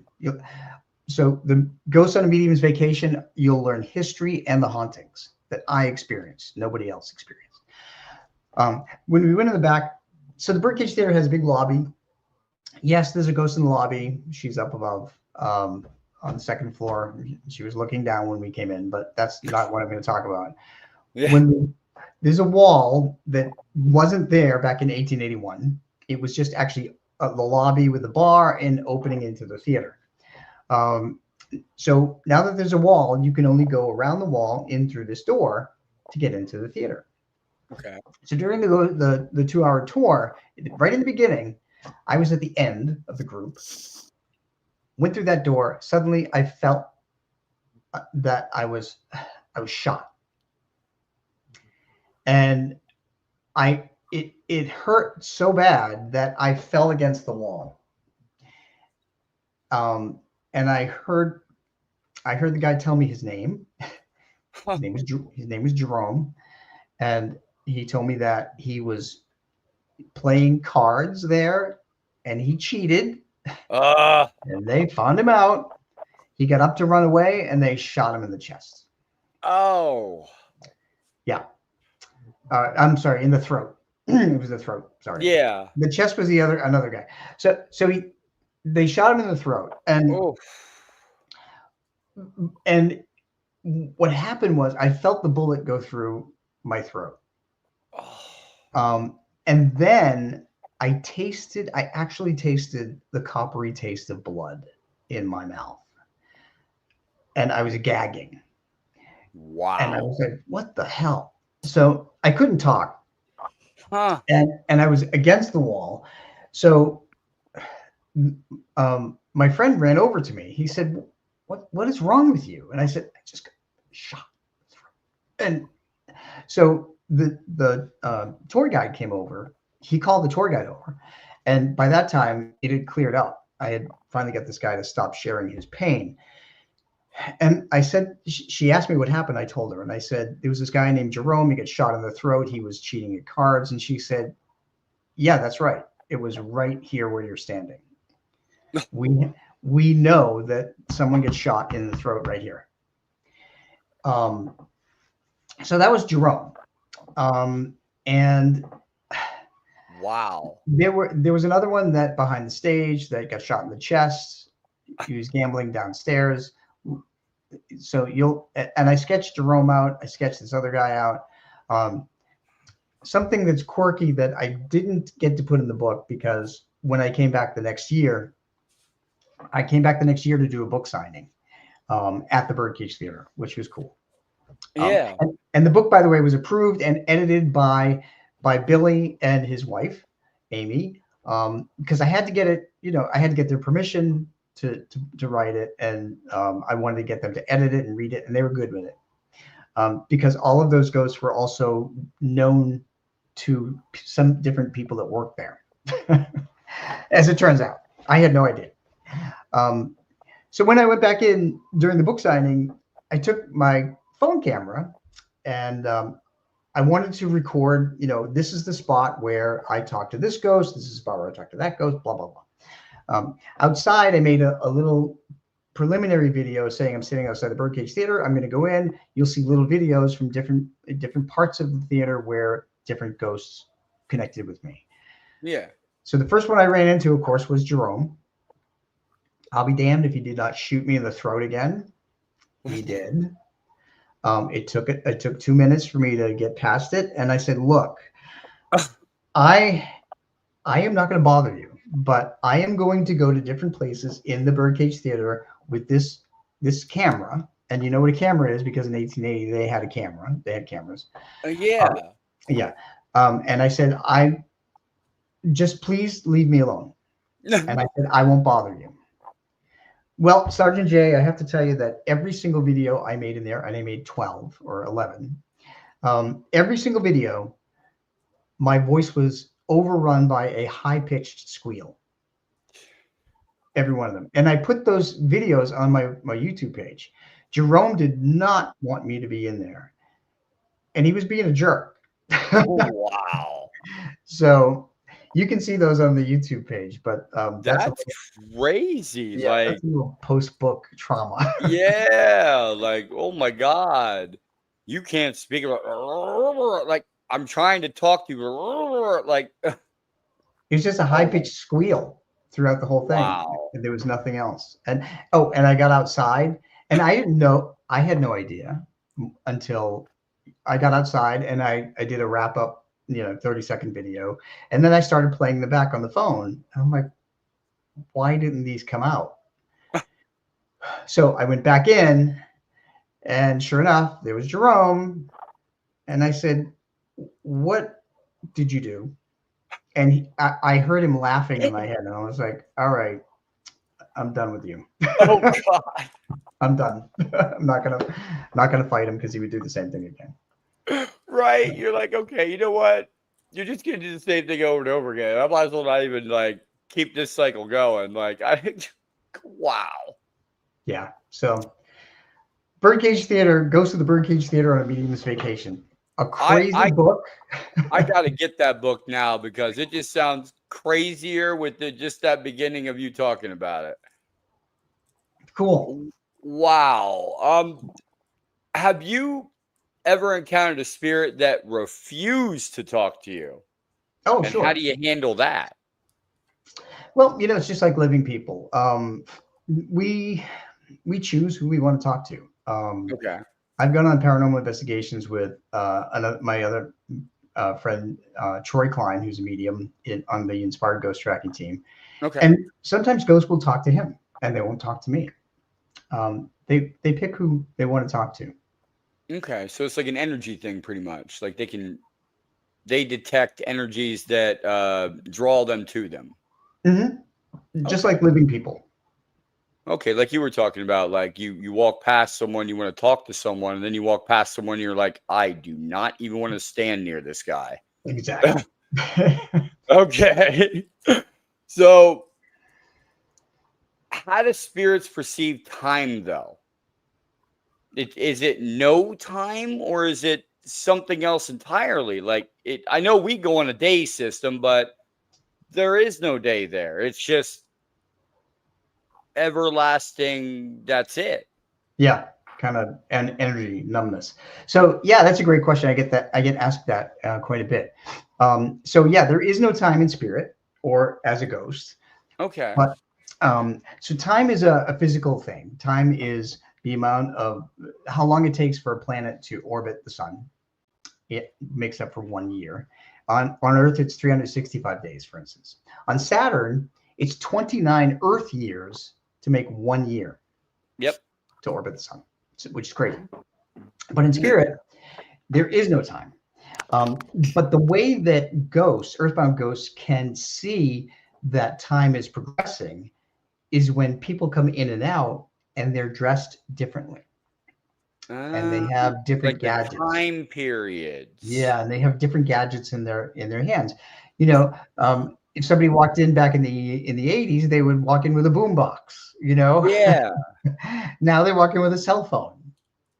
Okay. So they're just like they're getting perceived with the time. But so some of those spirits might not actually know, like, say it's like 1600s or something, 1600s, and you're walking in there with a recording device. Mm-hmm. Maybe they're not talking because they don't know what it is and they think it's going to hurt them. So you're like, hey, these devices, that you can speak to. Do you have to like tell them it's not going to do anything to them?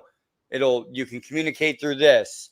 You can show me through this. Like if they never saw it before. Yeah, that's a good point. Yeah, exactly. You have to try and educate them. Okay. When I went on vacation in England, we went to a lot of Tudor period places, castles, and Yeah. churches and all that stuff. These ghosts they went all the way back from 1099 to the 1900s. So, Oh, and wow. everywhere in between, I ran into Well, them. you would think that a 1900 ghost would tell a 1600 ghost, get with the times. Well, interestingly enough, what I found with earthbound ghosts is that if they didn't pass within the same lifetime, they usually don't pay attention to the other ghosts. So it's like non-interaction between time periods. Yeah, it's it seems like that. I mean, Okay. that's just my observation, but Yeah. That's interesting though. Man, that would make a lot of sense though with time periods, because then they'd just be stuck in that time period and it'd be like, well, do I really want to talk to, the nerd down the street or the whatever down the street or the street walker? We won't say what they are on here. Down the street, and then you're like, no, I'm not going to do that. Yeah, I mean, like we ran into the ghost of Mary Queen of Scots, and she was not very nice. And so anyone that she would see as an earthbound ghost, she would probably consider them a peasant, and she wouldn't want anything to do with them because she wouldn't know them, and because of the way they're dressed. Okay. So that's I got you now. Yeah. I got you. So in your experience, what are some of the most common reasons that spirits choose to remain here? The biggest reason is fear of the other side. Okay. Other reasons include trying to justify that their death or their manner of death was not justified. Like, for instance, Samuel Mudd, Dr. Mudd. Yes. Down in Maryland, who was kind of, made to assist John Wilkes Booth after he assassinated President Lincoln. Yeah. So he still haunts his home in Maryland. I've been there, and that's also in one of my books. Oh, wow. My experiences with him. And one of the things that he said was, "I am innocent." That's what he said. And also one of the members of Inspired Ghost Tracking managed to catch a picture of him descending the stairs during an investigation. There was nobody else there. So that's also in the book. George Boleyn. If anybody's familiar with the Tudor period, and Anne Boleyn was one of Henry VIII's wives. George Boleyn was beheaded by Henry VIII. And Henry VIII had accused Anne Boleyn, his queen, of having sexual relations with her brother in order for him to kill her. So he killed both of them to get what he wanted. Oh boy. So when we went to Hever Castle and I walked through the doors, I didn't know where I was, by the way. I didn't organize a trip. I knew nothing about the Tudor period. I was just like, I'm one of those guys who are like, okay, I know nothing about England. I'll go with you. Yeah. When I walked in, I suddenly I felt a man standing behind me, a young man, and he said, "Hello, my name is George." And I'm like, "Who's George?" And my partner said, "This is Hever Castle, the home of the Boleyn family. That would be George Boleyn, Anne's brother." And George wanted to let people know that he was wrongly accused. So he chose to haunt his family home. And what was even more interesting, I love the Ghosts of England book because of things like this. George Boleyn gave us a personal tour of Hever Castle and pointed out different things that happened in different rooms and told us about things like the year that he was most proud of his sister, which turned out to be the year she got a royal title, which I found out when I got home, and all kinds of crazy things. So they stay behind for a number of reasons. Wow. Okay. Well, I mean, that's definitely a good explanation on that one. Like, plus the time period thing. I actually do kind of think that makes a lot of sense. It's like you're a queen, you pass away, Mhm. all these people are subjects to you, unless it's the king that passed away next to you. Then you're like, hey, how you doing, honey? Exactly. Like, other than that, you're like, who are these people? Yeah. I'm not going to talk to them. No, exactly. So does intuition play a lot in spirit communication? Yeah, it does. It really, yeah, I always tell people to trust your feelings. Okay. Um, I know we just passed Star Wars Day, and I always say, Yeah. May the like, fourth be with you. and I always quote Obi-Wan Kenobi, and I said, trust your feelings, Luke. Trust your feelings. Yeah. Because that's really what it is about. Okay. All right. Do spirits ever express awareness of events that occurred after their passing? And how do they perceive it? Like there might have been a ghost in the Twin Towers. Twin Towers is no longer there. Yeah. Did they live through the Twin Towers as a ghost if they were still there? So that would be connecting with human spirits. Okay. People who crossed over, and I actually kind of stay away from human spirits. So, and I have to tell you why I stopped communicating with human spirits that have crossed over, other than my own Probably family. more angrier. Well, yeah, more angry and more messed up. And the story I tell everybody, this was the pivotal point where I said, okay, I'm only going to connect with pets who passed away. A woman wrote me for a reading with her father, and she didn't tell me anything about him. She said, here's his name, here's his picture, see what he has to say. Okay. And so Sergeant J, he came through and he said he was an alcoholic, he was physically abusive, he was sexually abusive, he was very sorry for everything he put her through and did to her, et cetera, et cetera. And I do my readings by email. I don't know the people's last name. I don't know where they live. I don't know anything about them. And I was so uncomfortable putting this in an email to a complete stranger. It was just an awful feeling. And so I had to preface the reading and to this woman, and I said, look, this was a really bad reading.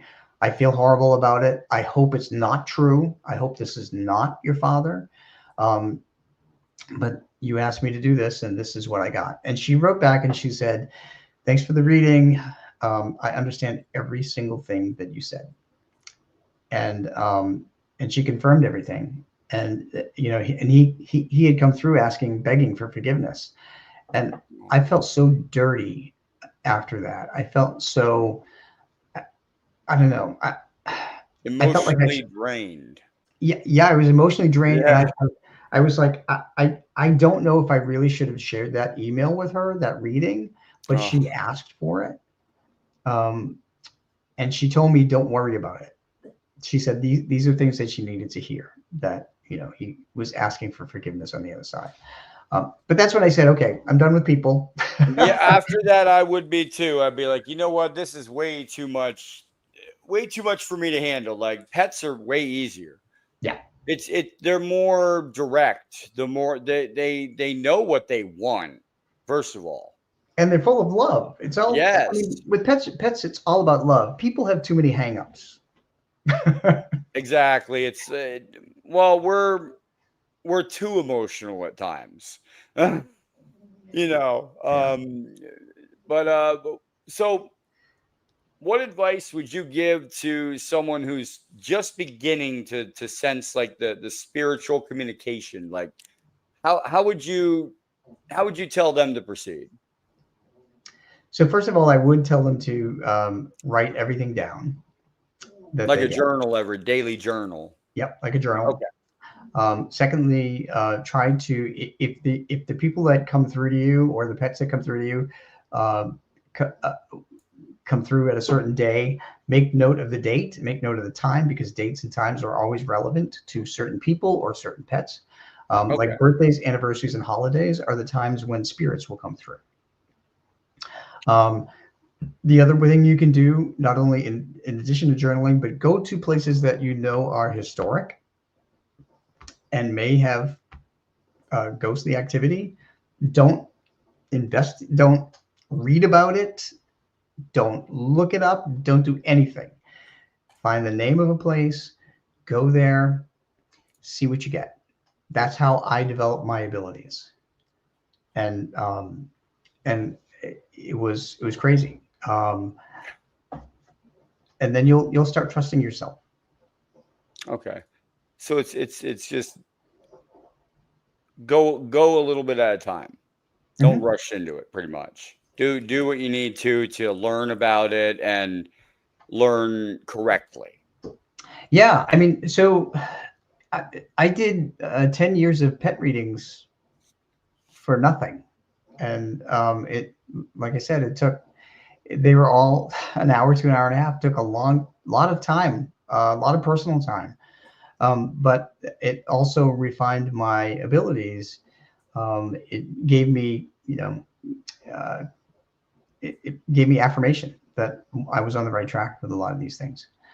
So do that. Try and do readings for friends or anybody that's open to it, and be cautious about who you tell. Okay. Because I did have one person at work that tried to get me fired for writing a book about my experience with ghosts.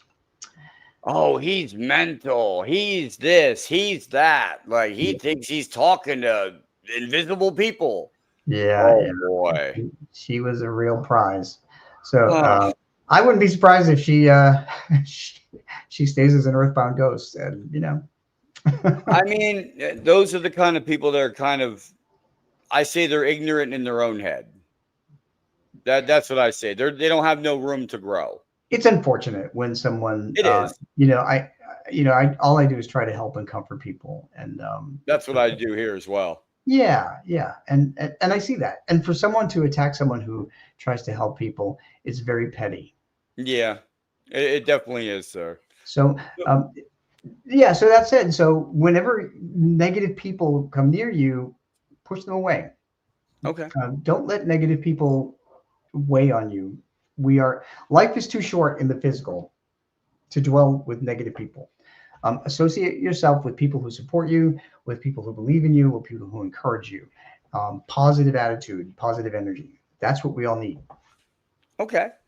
And lastly, we'll because it's going about 2 hours. That's gosh. normally about how long we go. What projects are you currently working on, sir? And is there any new books or investigations that we can look forward to reading about? As a matter of fact, there are. So in the middle of May, I am actually going to the PennFest Asylum Paracon. Oh, nice. Yeah, I'm going to be one of the featured speakers talking about pets in the afterlife. Cool. Yep. So that's a big deal for me because I've never been to a Paracon so big. Where is that at again? In what state? Pennsylvania.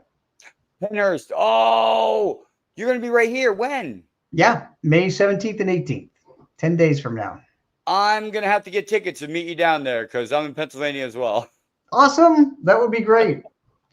That would be great. I don't know what day I'm speaking yet, but I'll be in the vendor area when I'm not talking. Well, are you gonna have some of your books with you?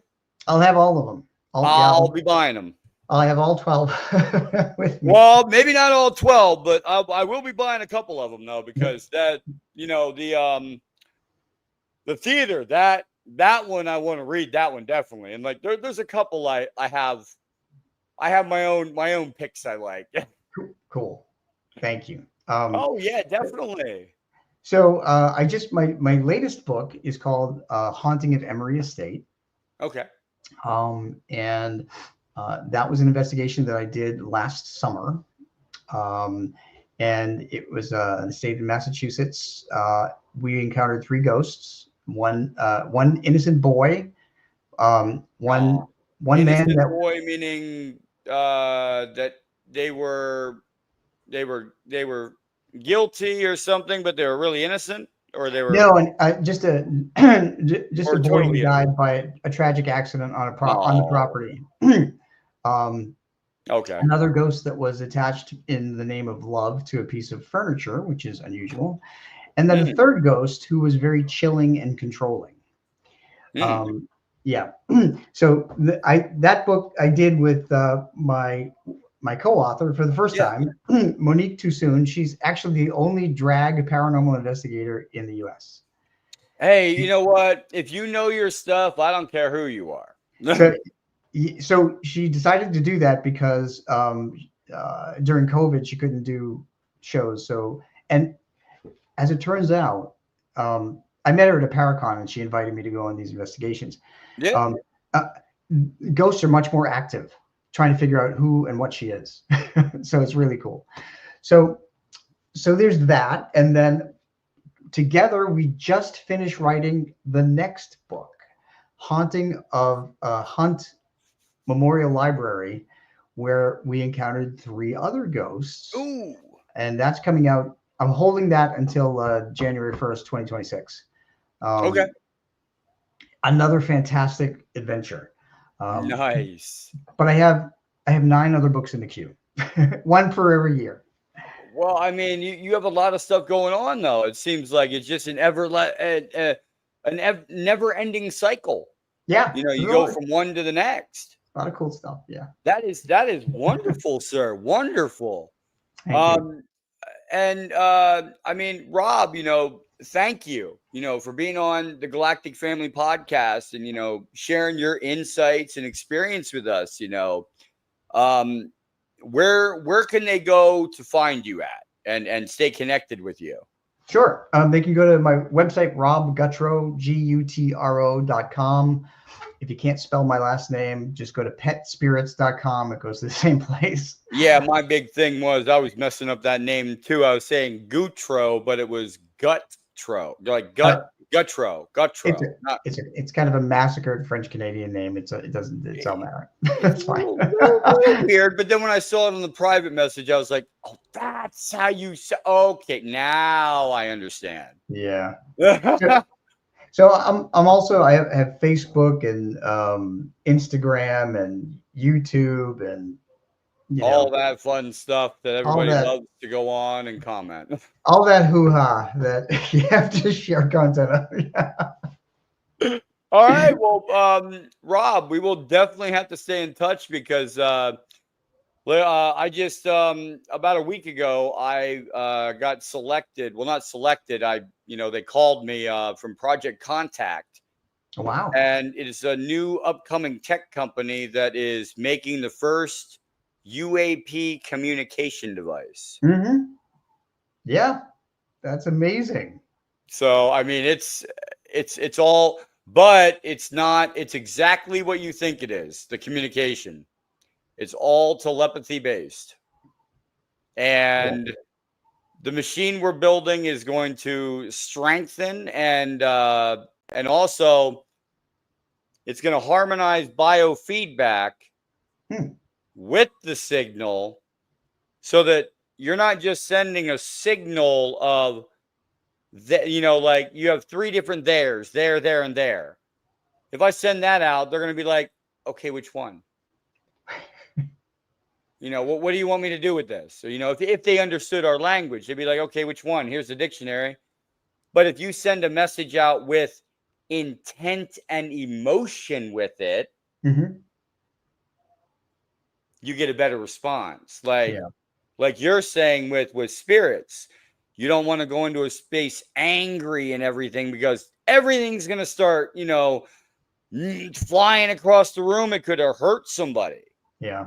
You want to go into a room peaceful and try to make that peaceful contact and not have negative interactions and negative feelings.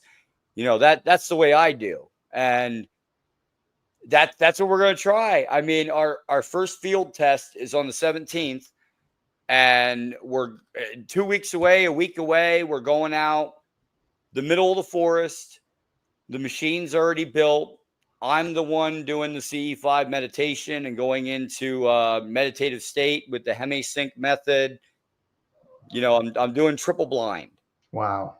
And machines running. We've already got a scientist that's going to be out there with us that's evaluating the entire process. And I mean, it's going to be huge. It's going to be huge. And if anything comes up when it comes to spirits and this thing actually machine would work with communicating with spirits, I'm going to give you a call. Okay. You know where to get me. I'm going to give you a call because who knows, you know, that communication goes, like you said, energy can never be destroyed. Yeah, exactly. So technically, I should still be able to put this on my head magnetically and trance and harmonize and all that in my brain so that I can pick up that signal. Yeah. There you go. Wow. Good luck. That's awesome. We're trying. We're trying. Yeah. We'll see what happens, sir. But I will definitely keep you in the look, in the loop. And I thank you though for being on, sir. You know, it's a real pleasure to have you on. Well, thank you. Thank you for having me. It's been my pleasure, and it's great getting to know you. I do hope to see you at the Paracon. It would be great to meet you in person. Oh, definitely, sir. I'm gonna get my tickets after actually this. I'm gonna look. It's on for Penhurst, right? Yeah. All right. All right, sir. Thank you. I will see you there. All right. Thank you, Sergeant J. I appreciate it. Hey, no problem, sir. Thank you for being on. All right. Have a good night. You too. Oh my gosh, that was Rob Gutro. Awesome guy, awesome. I'm gonna see him down at Penhurst. Oh man. So, what we got going on in the next week, like I just told him, we've got a lot going on. Project Contact is on its way, people.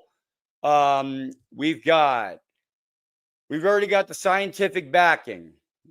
We've already got the machine. It's already being built. We've already got the funding for the initial machine being built.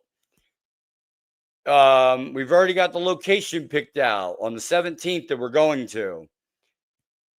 And our business is totally different from Skywatcher. And I'll tell you why. The Skywatcher team wants to go out there and wants to pre-record. They want to edit. They want to cut. They don't want to show you the raw video. Well, guess what? When we go out there on the 17th, it's live. Live. We're testing the signals. That's what we're doing. I'm telling you guys what we're doing. We're going to test signal variations, frequency modulations, while I am in a Hemi-Sync environment, doing a triple blind. All right. White noise headphones, blindfold, and I'm going to be away from the area. And what we're going to do is we're going to run the machines. All the machines are going to be running, right? And if anything happens, you guys are going to see it live. Not cut, not edited, because I'm sorry. Galactic family, somebody throw me a bone here. Nobody likes edited, right? Come on. Somebody in the comments telling me nobody likes edited. Come on. Like, go watch a Skywatcher video right now. Please. Please.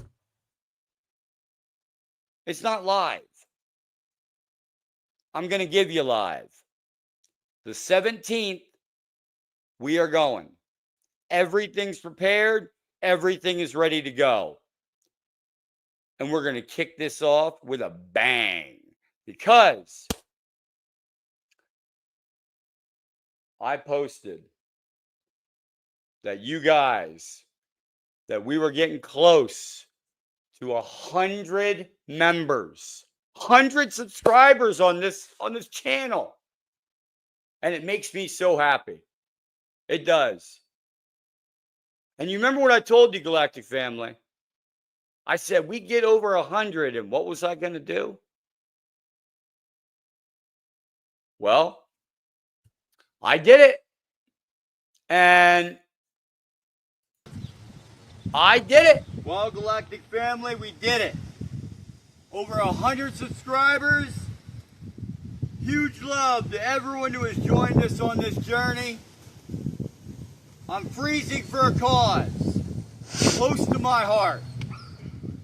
The ET Embassy and the Alliance for Extraterrestrial Diplomatic Contact. Now it's your turn. Tag, you're it. Choose your person and keep this momentum flowing. I'm beyond excited to see what the future holds. Let's make this legendary. Let's make this year legendary. Galactic Family, come on! You kind of hope in it. Well, now I really don't want to have it done. Let's make it legendary, Galactic Family!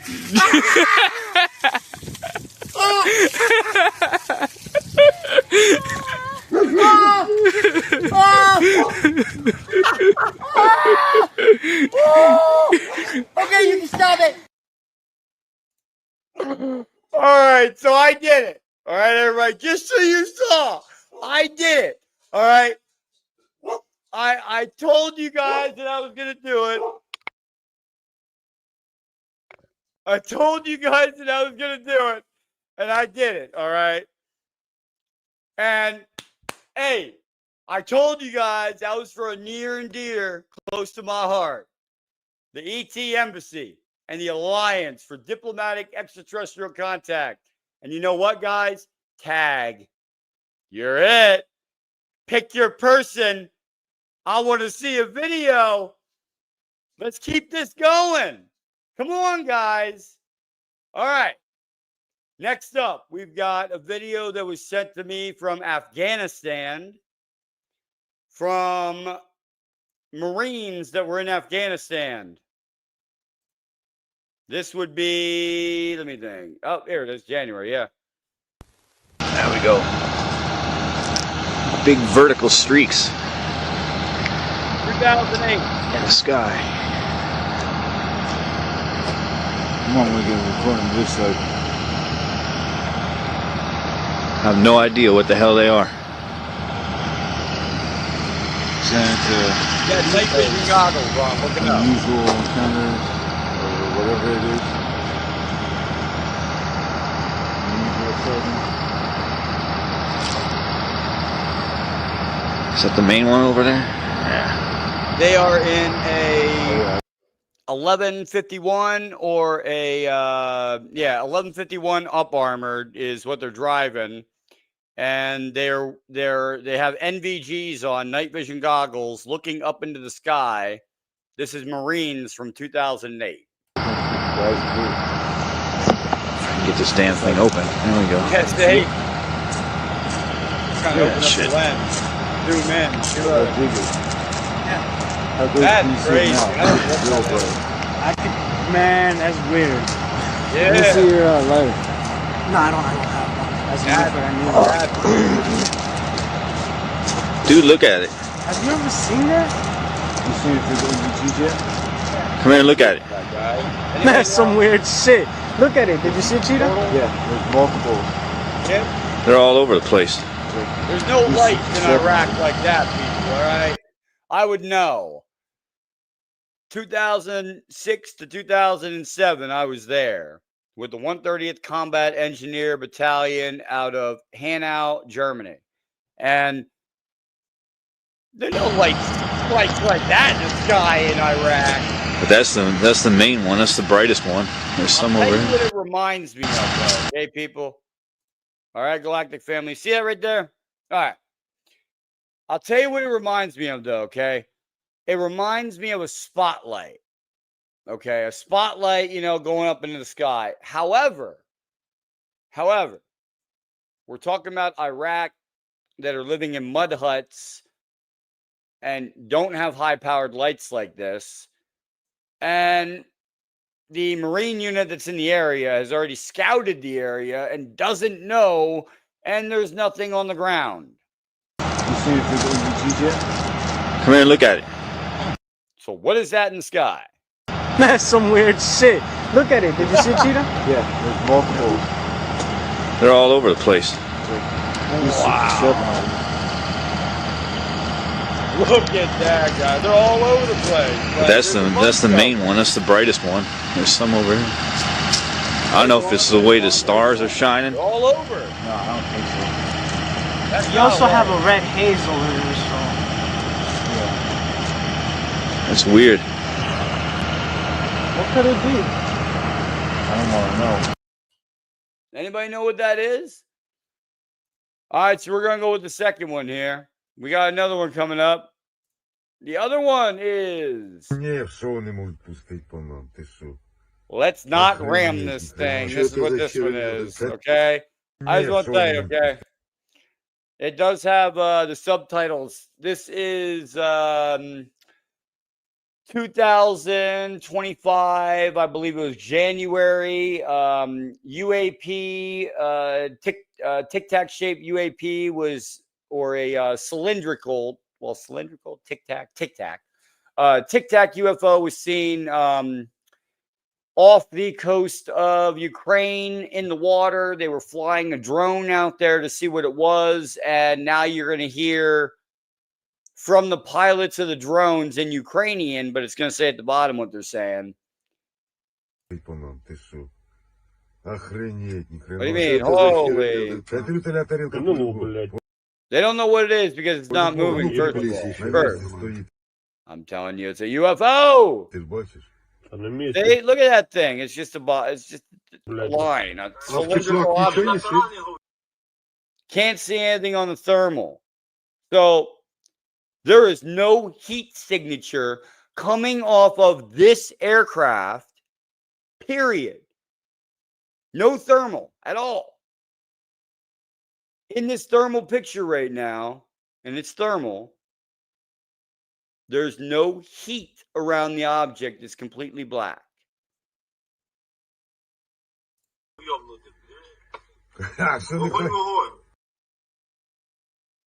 Maybe ram it. Somebody tell these Ukrainians that might be a bad idea. So we got one more to show you guys, and then we're going to go into everything that we are doing next week. All right, this is another video from Afghanistan taken, let me see when this was taken, March of 2000, oh, excuse me. Para March mucho más of, contenido, sígueme en mi canal de YouTube, Yeah. OVNIs Reales.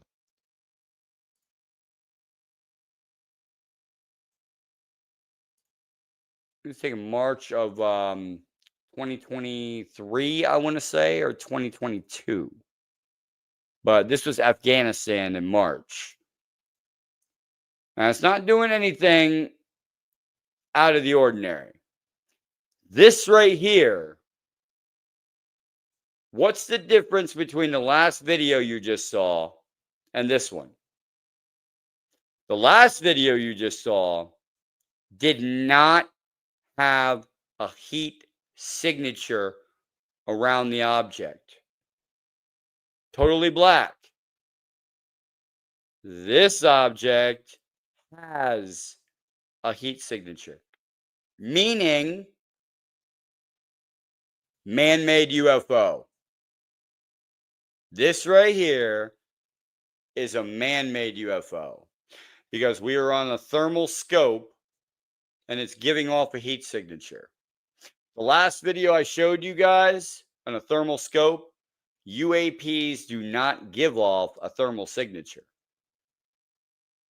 They don't. Undetectable by thermal. But this picture, thermal, you can see the heat coming off of this object. So, man-made UFO, Afghanistan, March 2023, 2022 timeframe. Now, See, because it doesn't move, it doesn't do anything erratic in this motion. However, even though it doesn't do anything erratic, in this, you could still see the picture of what the object looks like, what the silhouette of the object is. It's still cylindrical, right? The last one that we had up there was not, it was totally cylindrical, like this, right? All black. No heat signature on it at all. Then you have this one. See the heat, see the signature. Nope. Man-made. Man-made. Everybody knows it. Everybody sees it. And it's happening, people. We are going to make this shit happen. I've got so many things to tell you guys. It's not even funny. All right. We are starting with a huge amount of stuff. Huge. And it's something that is going to blow you guys' mind. Because Project Contact is going full war. And I'm not even saying like it's going full war as in we're building this machine. Do you understand? We will get this done. We will. We already have the funding. It's already being built. Jump on board, people, because get with the times. Right now, I just had a message from Zach. Zach is the man in charge of Project Contact, the one who brought me in. He is testing out frequencies as we speak right now. And I'm getting messages and messages and messages from him right now on Signal saying that they are there with him right now. That the frequencies that we use work. People, galactic family, they work. You understand what that means? That means we can finally do it. We can make peaceful communication with extraterrestrials. It works. Our frequencies work. Our communication methods work. The EEG biofeedback and them putting it together into an emotional response with scalar wave technology and omnidirectional antenna. It works. Oh, he just said they're gone now. They just took off. I'm getting the messages now on my computer. They're coming up like wild from him.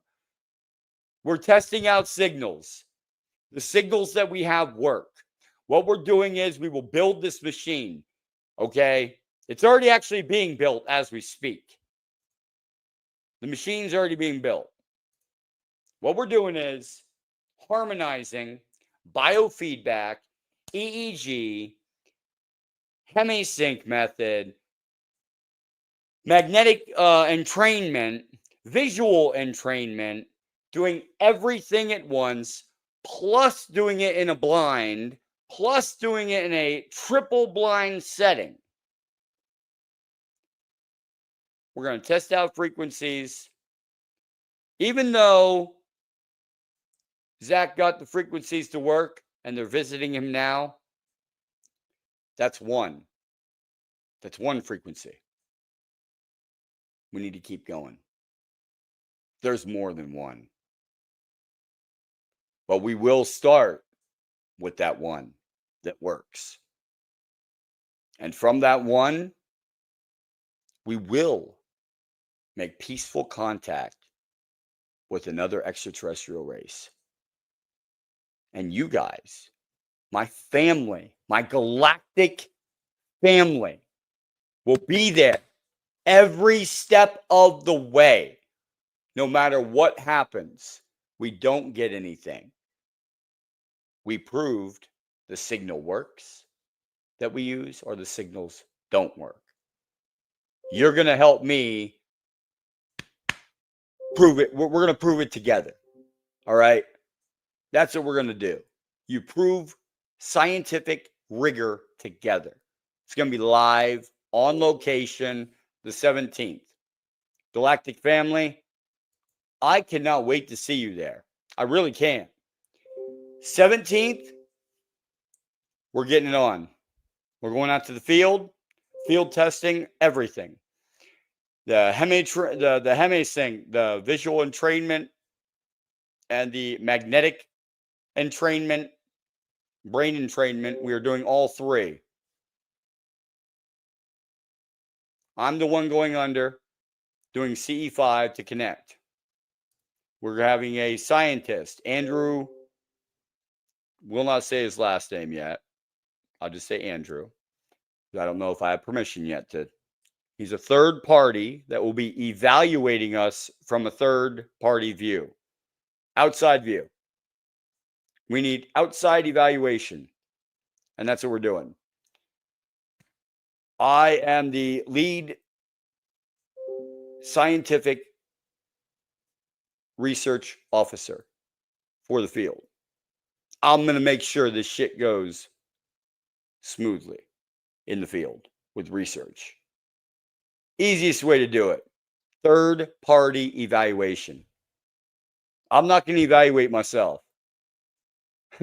You guys can evaluate also, because you'll be live 17th. 17th, we'll go live probably around noon. Noon, 1 o'clock, we're going to go live. I'm going to show you guys what location we're going to, and we'll probably be on our way there as we're speaking live around 12, 1 o'clock. Dr. Andrew, the scientist, is coming with us with the third-party evaluation.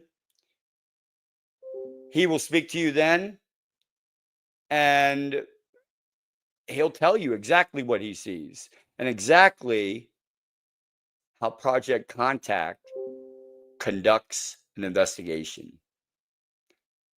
methodically, scientifically, rigor. And I'm telling you, I don't like holes, but we're going to patch them. All right. Easiest way to do it was with you guys' help and with the scientists that's coming with us.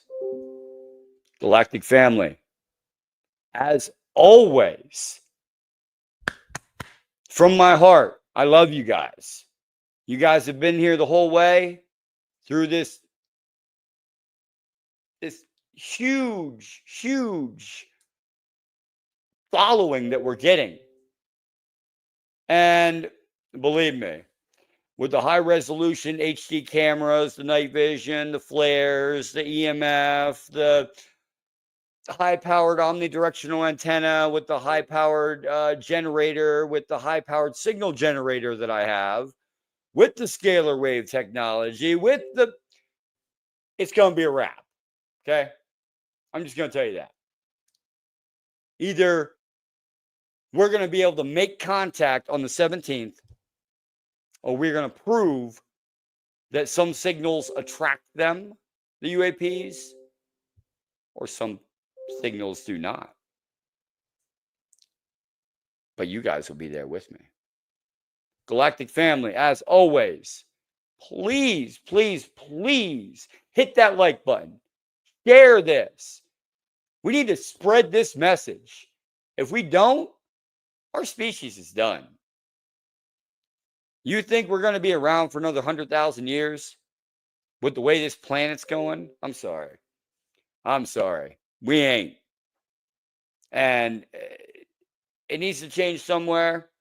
And you guys are making it happen. It's not me. It's not me.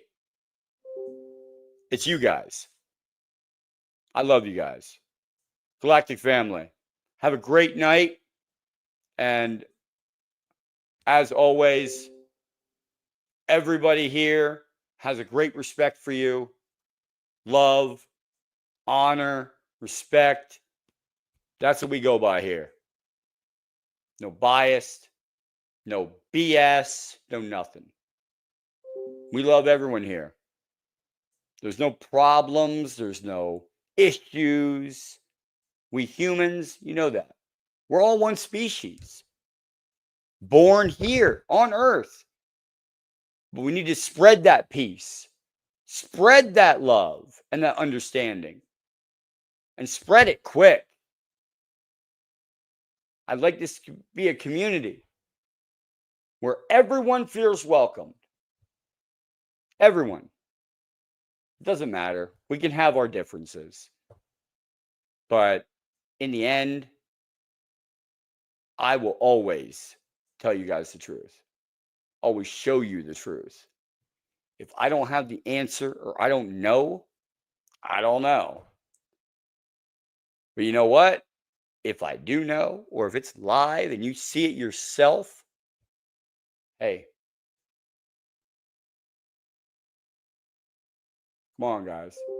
I'm going to show you guys, and we'll go from there. Okay, the 17th, that will be the next one.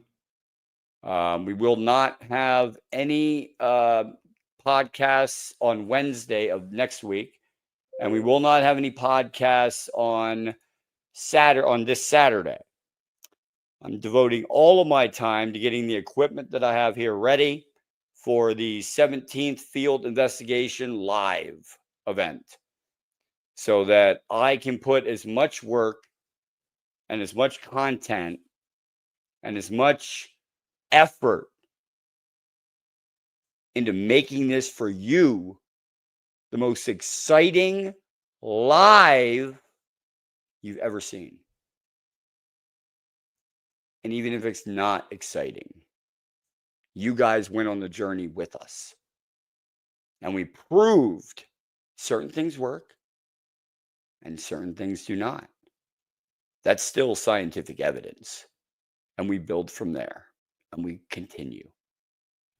Galactic family, have a great night. Love you all.